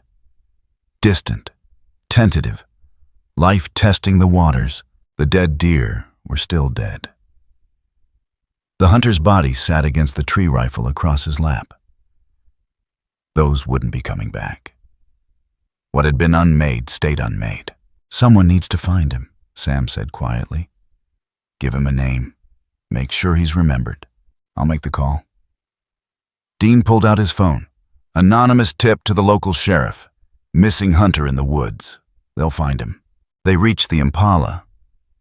Stood in the fading daylight, looking back at the forest that had almost become a dead zone. How many more of these are we going to hit? Dean asked. As many as it takes. Hellboy lit another cigar. The first one had been lost somewhere in the fight. Until we find who's breaking the seals. Until we stop them permanently. Any leads on that? Sam closed his notebook. Rowena was supposed to be investigating. She is. I talked to her this morning. Hellboy exhaled smoke. She's narrowed it down. Someone with knowledge of pre-fall Enochian. Access to multiple anchor sites, and motivation to tear down the barrier between the empty and creation. That's a short list, Dean said. Very short. She thinks it's an angel, or something that used to be an angel. Hellboy looked at them directly. Someone who survived the dormant ritual. Someone still operating with enough grace to do damage. The implication settled slowly. Cass, Sam said. No. Hellboy shook his head. He doesn't have the motivation, and he barely has enough grace left to teleport. Whoever this is, they're powerful, and they've been planning this for a long time. Then who? Rowena has a theory, but she wants to confirm before she says anything definitive. Hellboy started walking toward his truck. She'll call when she knows for sure. Dean leaned against the Impala. So we wait. We prepare. Check the other weak points. Make sure no more fragments slip through. Hellboy climbed into his truck. And we stay ready. Because when Rowena figures out who's behind this, we're going to have to move fast. How fast, Sam asked. Hellboy started the engine. Fast enough that they don't have time to finish what they started. Because if they do, if they manage to tear down all the anchors, the empty won't be the only thing that wakes up. He didn't elaborate. Didn't need to. They'd seen what one fragment could do. They could imagine what 7 dragons would accomplish. The truck pulled away, leaving the Winchesters standing in the parking lot. Dean watched it go, then looked at his brother. We're out of our depth, he said. We've been out of our depth since this started. Sam opened the Impala's door. But we keep swimming anyway. Yeah. Dean got in the driver's side. We do. They drove back toward town. Behind them, the forest settled into uneasy quiet. The breach was sealed. The fragment was gone. But the scar remained. And somewhere someone was working to make it worse. The sun set. Night came. And in the darkness, other breaches were already beginning to form. The barn was empty. Had been for years. Rotting wood, rusted equipment, hay bales decomposing into something that barely qualified as organic matter. Dean stood in the doorway waiting. Jack had called him here. Not with words, just a feeling. A pull toward this specific location at this specific time. The kind of summons you couldn't ignore, even if you wanted to. Light filtered through gaps in the walls. Dust motes drifted in the beams. Peaceful, quiet. The kind of place God might choose for a conversation if God wanted to seem humble. Dean hated it immediately. Hello, Dean. Jack stood near the back of the barn. No dramatic entrance. No flash of power. Just there like he'd been waiting the whole time. He looked exactly the same as the last time Dean had seen him. Young, uncertain, carrying weight that made him seem older than he was. Jack. Dean stayed in the doorway, kept his distance. You wanted to talk. I wanted to explain. Jack moved closer, not threatening, just closing the gap. About why I can't help. Can't or won't, both. Jack's expression didn't change. Dean, I know you're angry, But if I intervene now, I become Chuck, the writer instead of the observer. Dean's jaw tightened. People are dying, hunters, normal people, getting erased by fragments because the anchors are failing. You could stop that. I could, and then what? Jack spread his hands. I fix this crisis. The next one comes. Each time you expect me to step in. Solve it. Make the hard choices so you don't have to. That's your job. No, my job is to maintain balance, not micromanage creation. Jack's voice stayed soft. Chuck controlled every story, every outcome. Made people dance like puppets. I won't be him. Dean took a step forward. So you'd rather watch the world burn? I'd rather let the world make its own choices, even the hard ones. Jack met his eyes. The anchors are failing because someone is sabotaging them. That's a problem with a human solution. Find them. Stop them. You don't need me for that. We needed you for the ritual, for stabilizing the network. No. You needed Hellboy's hand. You needed Rowena's knowledge. You needed your own willingness to pay the price. Jack's voice carried something that might have been pride. I just bought you time. Reinforced Earth's barriers so the empty wouldn't spread while you worked. That's all I can do. All I should do. Dean wanted to argue, wanted to rage against the unfairness of a god who wouldn't act like one. But part of him understood. The part that had spent years fighting destiny and prophecy and cosmic manipulation. The part that valued free will above everything else. How much time? He asked instead. Jack was quiet for a moment. The breaches are accelerating. 3 more opened since yesterday. Hellboy's closing them, but he can't be everywhere at once. So we're losing. You're holding the line. There's a difference. Jack walked to one of the barn's broken windows. Looked out at fields that stretched to the horizon. Dean, I've seen what you and Sam can accomplish without divine intervention. You ended Chuck's story. Took back control of your own narrative. That was all you, not angels, not demons. You. And look where it got us. Heaven and hell dormant. Cosmic infrastructure collapsing. The empty trying to erase everything. You bought the world time to breathe. To exist without constant oversight. Jack turned back. That was worth the cost. Dean leaned against the doorframe. You really believe that? I have to. Because the alternative is becoming Chuck. Deciding what's best for everyone. Making their choices for them. Jack's expression was pained. I'm terrified of that. Every day, the temptation to just fix things. To impose order. To control. So you do nothing. I do the minimum. I hold the line, but I don't cross it. Jack moved toward the door, stopped a few feet from Dean. You think I'm not watching that I don't care? I care more than you know. But caring doesn't mean controlling. Dean searched Jack's face. Saw genuine anguish there. The weight of impossible responsibility. The fear of repeating Chuck's mistakes.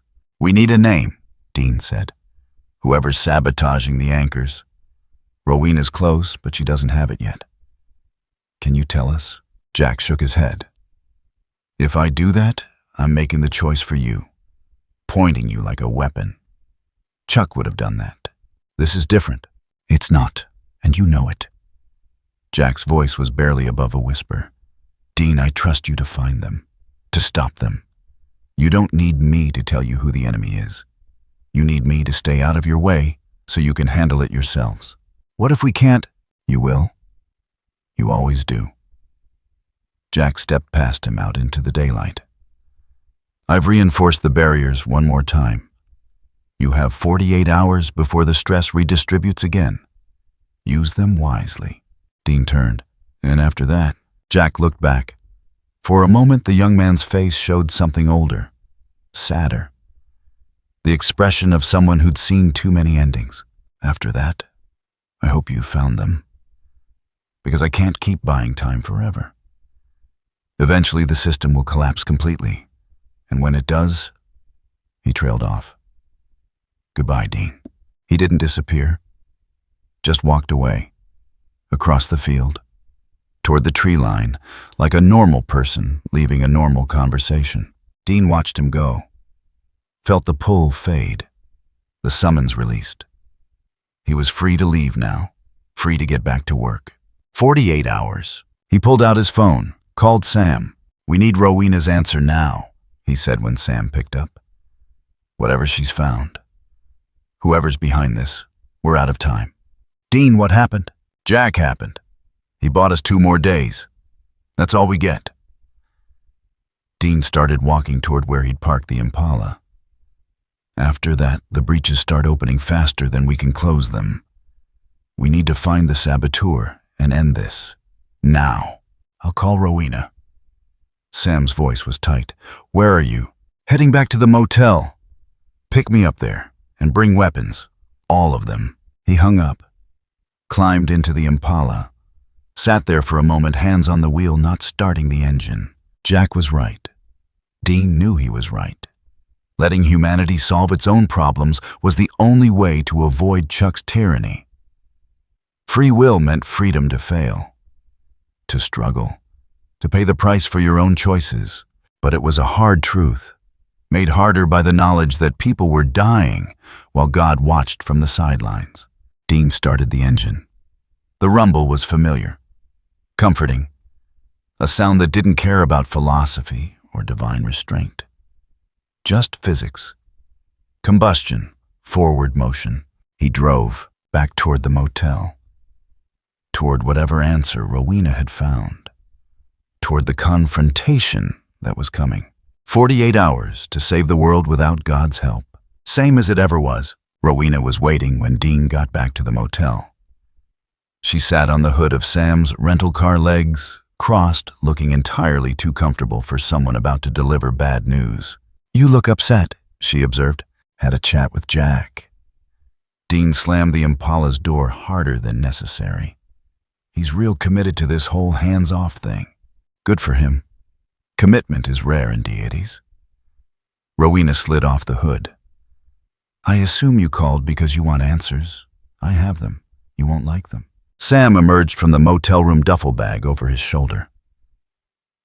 "Who is it?" Rowena's expression went serious. "An angel, as suspected. One who survived the dormant ritual because they'd already detached from heaven's power structure. Been operating independently for years. Name," Dean said. "Naomi." The word landed like a punch. Dean felt his chest tighten. Sam went very still. "She's dead, Jacinta," Sam said.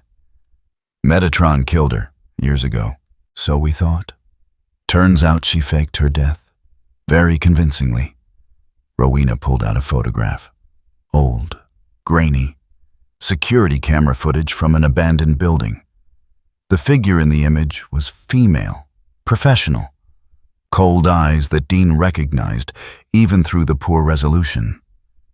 She's been working on this project since before Chuck left.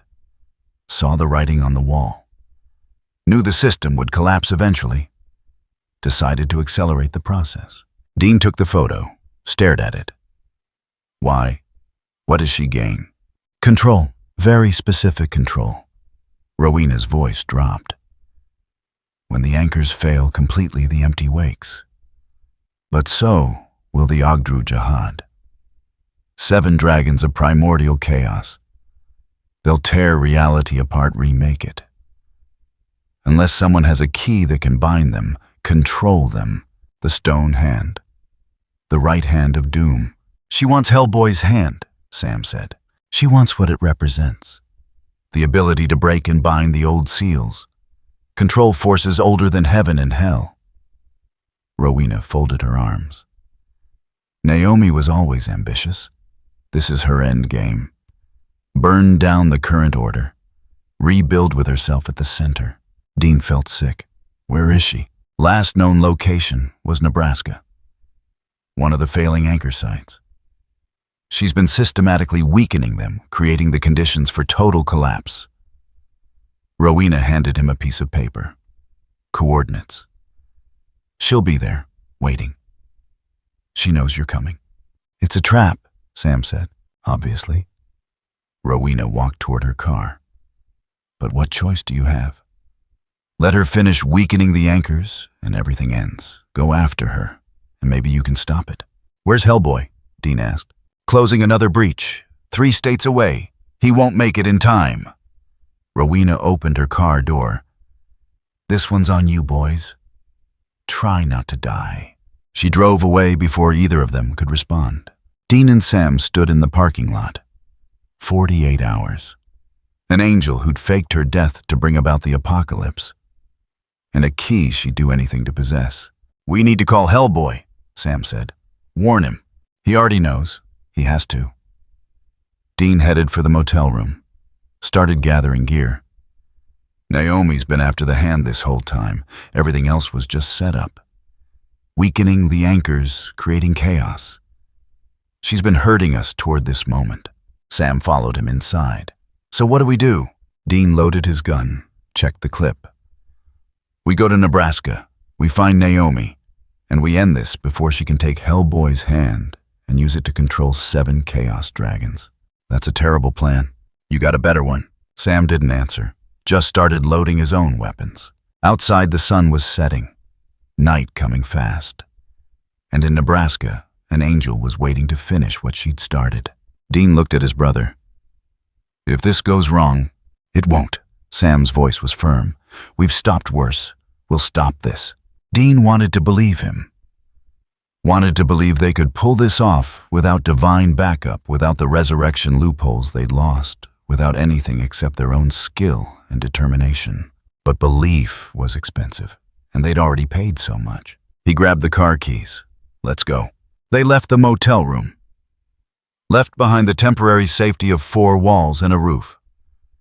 Drove toward Nebraska. Toward an angel who'd been planning this for years. Toward the final confrontation. 48 hours.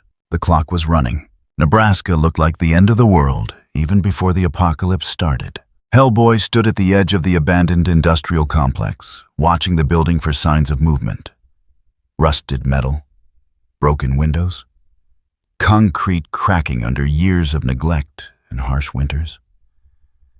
The kind of place humanity left behind when it moved on to something newer, shinier.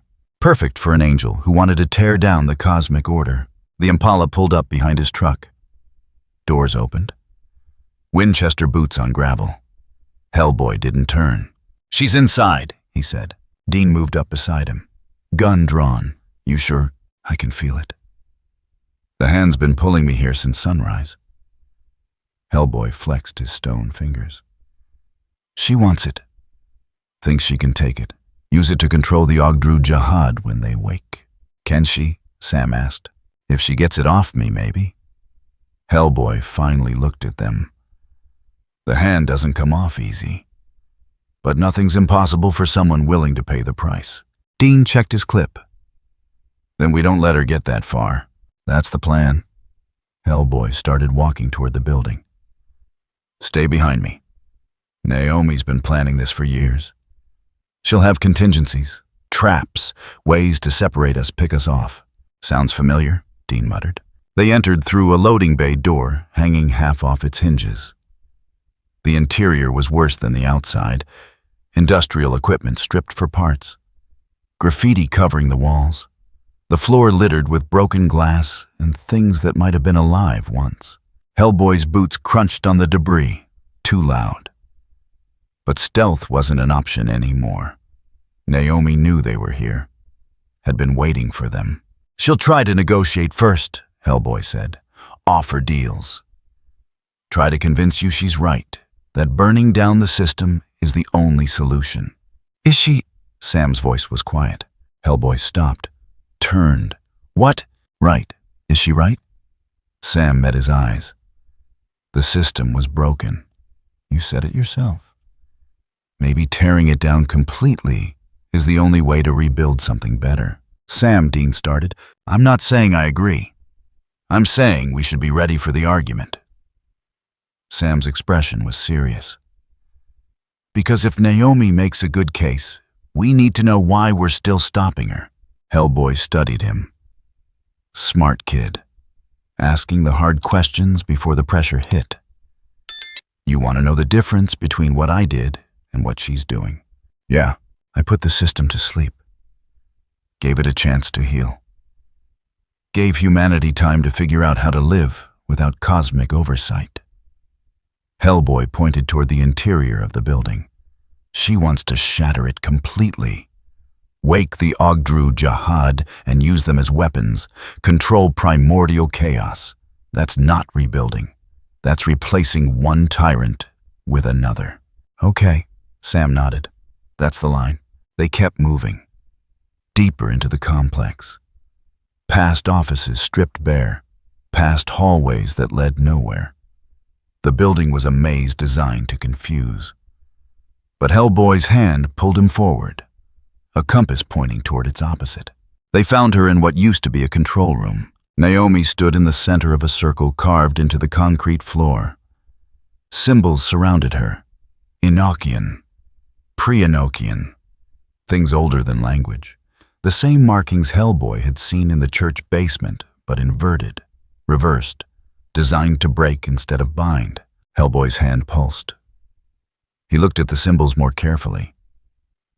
Grace-fed relay. She's running off stored charge. Must have been siphoning for years before the dormant ritual. She looked exactly like the photograph. Professional suit, hair pulled back, cold eyes that calculated every angle, every outcome. An angel who'd learned to think like a general.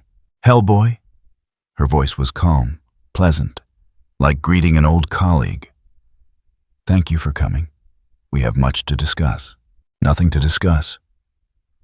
Hellboy stepped into the room. Dean and Sam fanned out behind him, covering angles.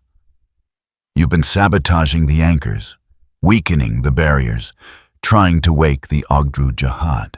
Yes. No denial, no deflection. I have. Because the current system is fundamentally broken. You know this. You're the one who put it to sleep. Temporarily, until it can heal. It won't heal. Naomi's expression didn't change. The infrastructure was designed for constant divine intervention. Without Chuck actively managing it, without angels and demons maintaining the flow, it will collapse. What you did bought time, but the ending is the same. Hellboy said nothing. Let her talk. People always revealed more when they thought they were winning. I'm offering an alternative. Naomi gestured at the symbols. Let the Ogdru Jahad wake. They tear down the broken framework. With your hand, we bind them, shape them, build something new. Under your control, Sam said. Order, compliance, predictability. Naomi's voice was ice. You've seen what unmanaged power does. Chuck, Amara, endless apocalypses. I'm proposing structure. You're proposing tyranny, Dean said flatly. I'm proposing survival. Naomi's voice hardened. 6 months the anchors fail completely. The empty wakes. Everything unmade. My way, something survives. Something rebuilds. Hellboy felt the pull getting stronger, his hand burning. The symbols on the floor were active, powered by something. He knelt, examined the circle. Grace residue. Old grace stored. Siphoned before the dormancy. Grace-fed relay, he said. She's running off stored charge. Been stockpiling for years. You're stalling, preparing. Naomi smiled. I'm doing both. The floor erupted. Not physically, but energetically. The symbols flared bright, brilliant white that seared the eyes. Hellboy felt chains wrap around him, not metal, pure force, binding him in place. Dean and Sam opened fire. The bullets passed through Naomi harmlessly. She wasn't fully manifested. Just a projection, a focus for the ritual she'd been building. I don't need your cooperation, Naomi said. Just your hand. The rest of you is irrelevant. The chains pulled tighter. Hellboy felt them trying to separate the stone hand from his arm. Trying to sever the connection. It wasn't working. The hand was part of him, had been since birth, but the pain was incredible. Like being torn apart from the inside. Dean charged. Got 3 steps before invisible force slammed him into the wall. He hit hard. Slumped. Didn't get back up immediately. Sam tried to break the circle. Started with salt holy water. The symbols rejected them. Not demonic. He switched tactics. Drew a counter sigil in chalk, spoke the Enochian cancellation phrase. The symbols flared brighter. Pre-fall Enochian, Naomi said. Inverted. Your pronunciation is modern. Wrong frequency. Sam's face went tight. He tried the right approach, just the wrong dialect. Hellboy gritted his teeth. Pushed back against the chains. The stone hand blazed. Heat radiated off it in waves. The concrete beneath him started to crack. Stop fighting, Naomi said. You're only making this harder. Give me the hand willingly, and I'll let your friends live. No, then they die, and I take it anyway. Naomi's projection solidified slightly, gaining substance. I've waited too long for this moment. Sacrificed too much. The hand will be mine. The chains constricted. Hellboy felt something start to give. Not the connection. The flesh around it. His shoulder, his collarbone. She was going to rip his entire arm off to get what she wanted. A gunshot. Different from the others. Louder. Closer. Hellboy looked up. Dean stood 3 feet away. Gun pointed directly at Hellboy's head. Blood running down the side of his face from where he'd hit the wall. But his hands were steady. Let him go, Dean said. His voice was granite. Naomi laughed. You're pointing a gun at the person you're trying to save. How does that help? It helps because you forgot something. Dean's finger rested on the trigger. Hellboy told me once, if it comes to it, I pull. No hesitation. So here we are. So, it helps because I know something you don't. Dean didn't blink, didn't waver. Hellboy doesn't respond to threats. Doesn't negotiate under pressure. He only responds to choice. Real choice. Hellboy met Dean's eyes. Saw the calculation there. The desperate gambit. Dean was giving him an out. A third option Naomi hadn't accounted for. She's trying to take the hand, Dean continued. Planning to use it to control 7 chaos dragons. Rebuild reality with herself in charge. That's one option. You can let her do it. See what happens. The gun didn't move. Or you can let me pull this trigger. End it here. The hand dies with you. She gets nothing. The Ogdru Jahad stay asleep. The world keeps stumbling forward on its own. You're bluffing, Naomi said. I'm giving him a choice. Dean's finger tightened on the trigger. Just slightly. Enough to show he meant it. Something neither you nor I can take away. So what's it gonna be, Hellboy? Her apocalypse or none at all? The chains strained. Hellboy could feel them testing, trying to pull. But Dean's threat had shifted the dynamic. Naomi couldn't take the hand and defend against Dean simultaneously. She had to choose. Hellboy made the choice for her. He stopped resisting the chains. Let them pull. But instead of trying to remove the hand, he used their force. Redirected it. The stone hand came down hard on the concrete floor. The impact shattered the circle. Symbols cracked. Lines broke. The binding collapsed. Hellboy surged forward, free hand, blazing white-hot. He reached for Naomi's projection. She tried to dissolve, to pull back to wherever her true body was hidden. But Hellboy was faster. The stone hand caught her by the throat. Held her in place. Where's the real you? He asked. Naomi's eyes widened. Fear. Actual fear. You can't. Where? She didn't answer. Didn't need to. Hellboy felt it through the connection. Upstairs, 3rd floor, office in the northeast corner. She'd been running this whole ritual remotely. Safe. Protected. While her projection did the dangerous work. He released her. The projection dissipated. Sam, he called. Northeast corner, Third floor, go. Sam ran. Dean started to follow, then stopped. Looked at Hellboy. You good? Good enough. Hellboy rolled his shoulder. It hurt. But everything still worked. Thanks for the gun thing. Figured you needed an out. I did. Hellboy started toward the stairs. But if I ever actually tell you to shoot me, do it. Don't hesitate. Already promised that once. They climbed.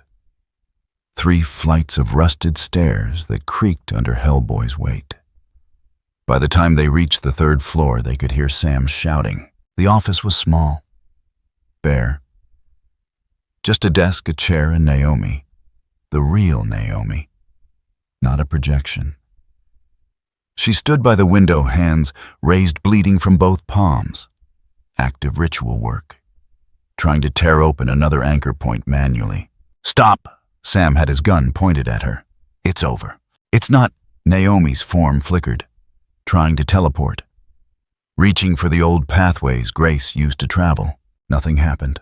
She flickered again. Panic crossed her face. What? No exits. Hellboy stepped into the room, placed his stone hand against the wall. Power flowed out. Not much. Just enough to lock the local space, seal the room. Grace highways are asleep. You're grounded. You can't. Naomi tried again, failed again. The realization hit.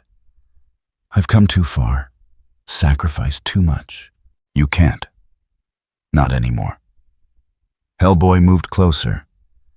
The hand stays with me. The Ogdru Jahad stay asleep. And you stop sabotaging the anchors. Or I finish what Dean started and make sure you can't try this again. Naomi lowered her hands. Blood dripped onto the floor. You're making a mistake. The system will collapse. Everyone will die. Maybe. But they'll die free. Not under your control. Hellboy grabbed her by the arm. Now you're going to tell us where the other sabotage points are. Every anchor you've damaged. Every weakness you've created. And you're going to help us fix them. And if I refuse, Dean stepped forward, put his gun against her temple. Then we do this the Winchester way. Quick, permanent. And we figure out the anchors ourselves. Naomi looked between them. Hellboy, Dean, Sam. 3 people who decided that struggling in a broken world was better than living in a controlled one. She broke. Fine, I'll help. But you're sealing your own fate. When the system collapses, we'll deal with it. Hellboy hauled her toward the door. Come on, we've got work to do. The anchor point was exactly where Naomi said it would be. An old cemetery on the edge of town. Headstones weathered beyond reading. Ground sunken where coffins had collapsed over decades. The kind of place people forgot about until they needed somewhere to hide bodies. Hellboy knelt at the center. Naomi's sabotage was obvious once you knew what to look for. A secondary circle carved into the earth, designed to slowly drain power from the anchor, weaken it, create the conditions for catastrophic failure.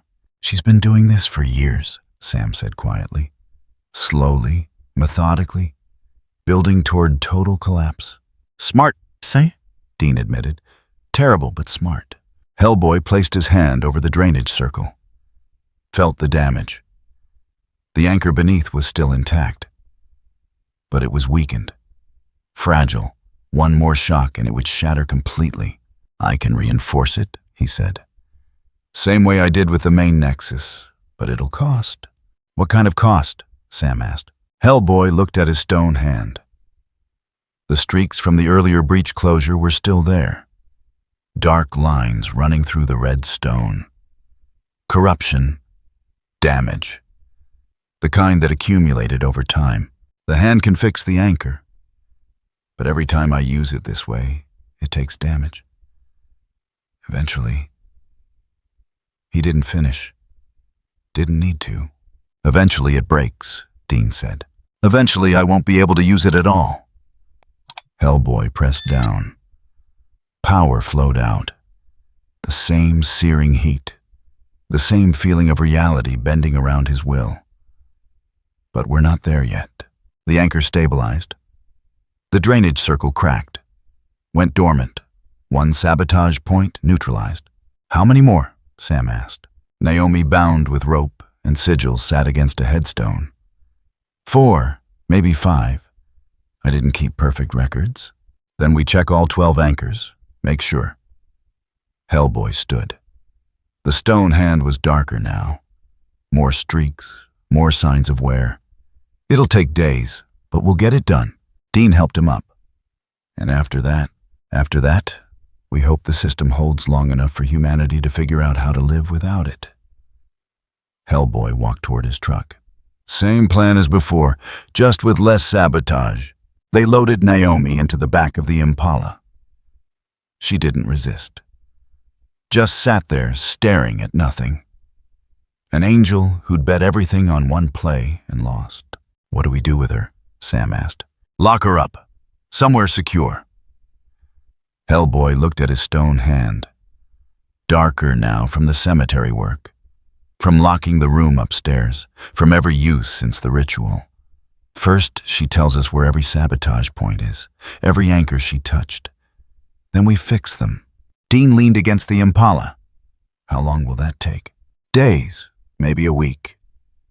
Hellboy climbed into his truck. Naomi bound in the passenger seat. But we're running out of time to do nothing. We'll follow you, Sam said. Check them all. Make sure nothing else breaks. Hellboy started the engine. 11 more to go. The Impala fell in behind him. 2 vehicles heading into the night. Toward the next anchor point.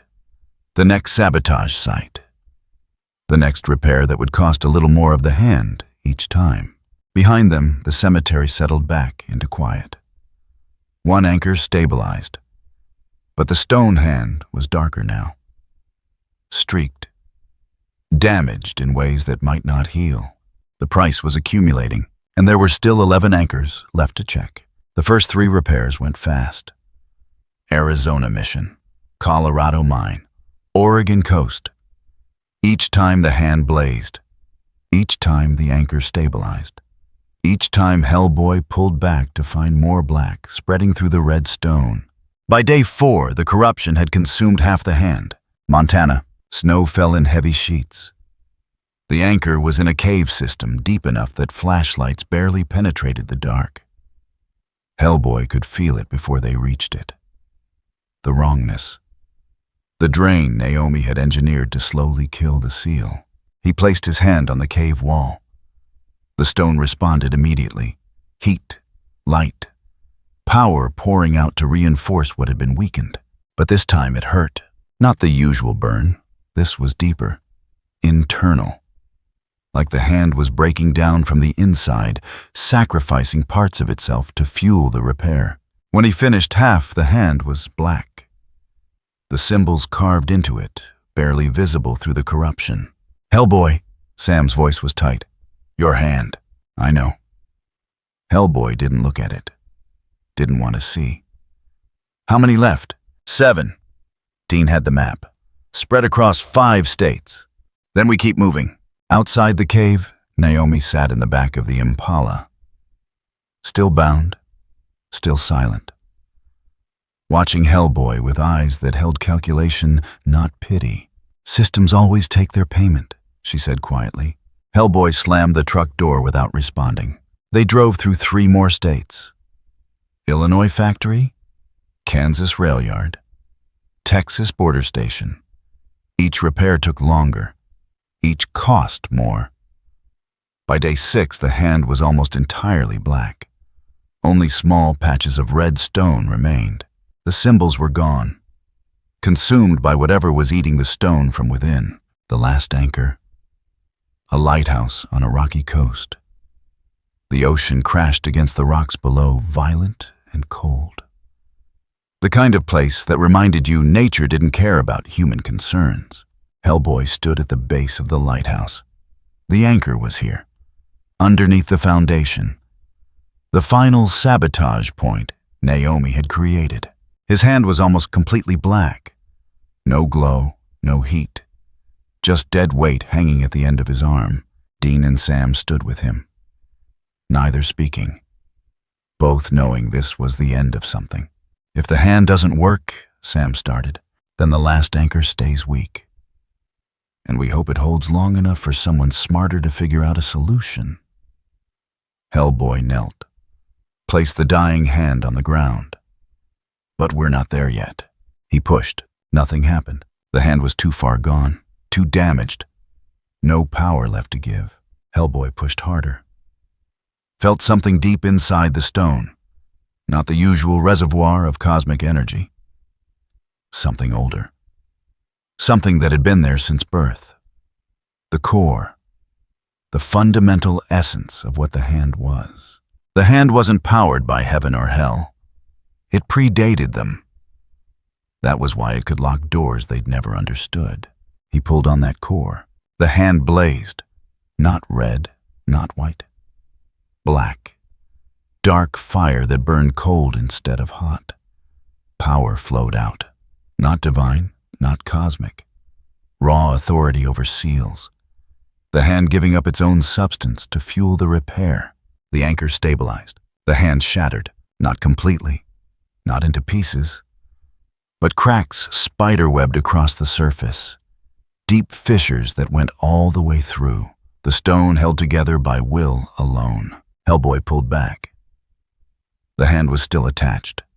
Still functional. But barely. A broken tool that wouldn't survive another use. "Is it done?" Dean asked. Hellboy nodded. Couldn't speak. The pain was incredible. Not physical, but the loss. The hand had been part of him his entire life. A constant. A burden he'd carried without choice. And now it was dying because he'd chosen to use it to save something. All 12 anchors? Sam's voice was quiet. All 12. Hellboy stood. The hand hung at his side. Cracked, dark, inert. Naomi's sabotage undone. Network reinforced. Should buy humanity a year, maybe more. And after that? Dean asked. After that, they're on their own. Hellboy walked toward the cliff edge, sat down, looked out at the ocean. Same as everyone else now. Dean and Sam joined him. 3 people who'd fought an apocalypse and won by refusing to let anyone else make the choice for them. The hand, Sam said. Will it heal? Hellboy looked at it. Black stone, cracked and broken. The symbol's gone. The power spent. Don't know. Never used it like this before. Might recover. Might stay dead. Might fall apart completely next time I try to use it. So you're done, Dean said. Not a question. With cosmic level repairs. Yeah. Hellboy pulled out a cigar, lit it with his human hand since the stone one wouldn't produce flame anymore. But breaches still need closing. Fragments still appear. Just means I do it the old-fashioned way. With force instead of the key. Good luck with that. Don't need luck, just stubbornness. Hellboy stood. You'll adapt. They walked back to the vehicles. The lighthouse keeper, an old man who'd lived there 40 years, was watching from the door. Curious about the strangers who'd been digging around his foundation. Hellboy waved. The keeper waved back. Normal human interaction. What about Naomi? Sam asked. Hellboy looked at the Impala. The angel sat in the back seat, still bound, still watching. Lock her up, somewhere she can't cause more damage. Let her watch the world not collapse the way she predicted. And if she's right, if the system fails anyway, then we deal with it when it happens. Hellboy climbed into his truck. But I'm betting on humanity. They're tougher than angels give them credit for. He started the engine.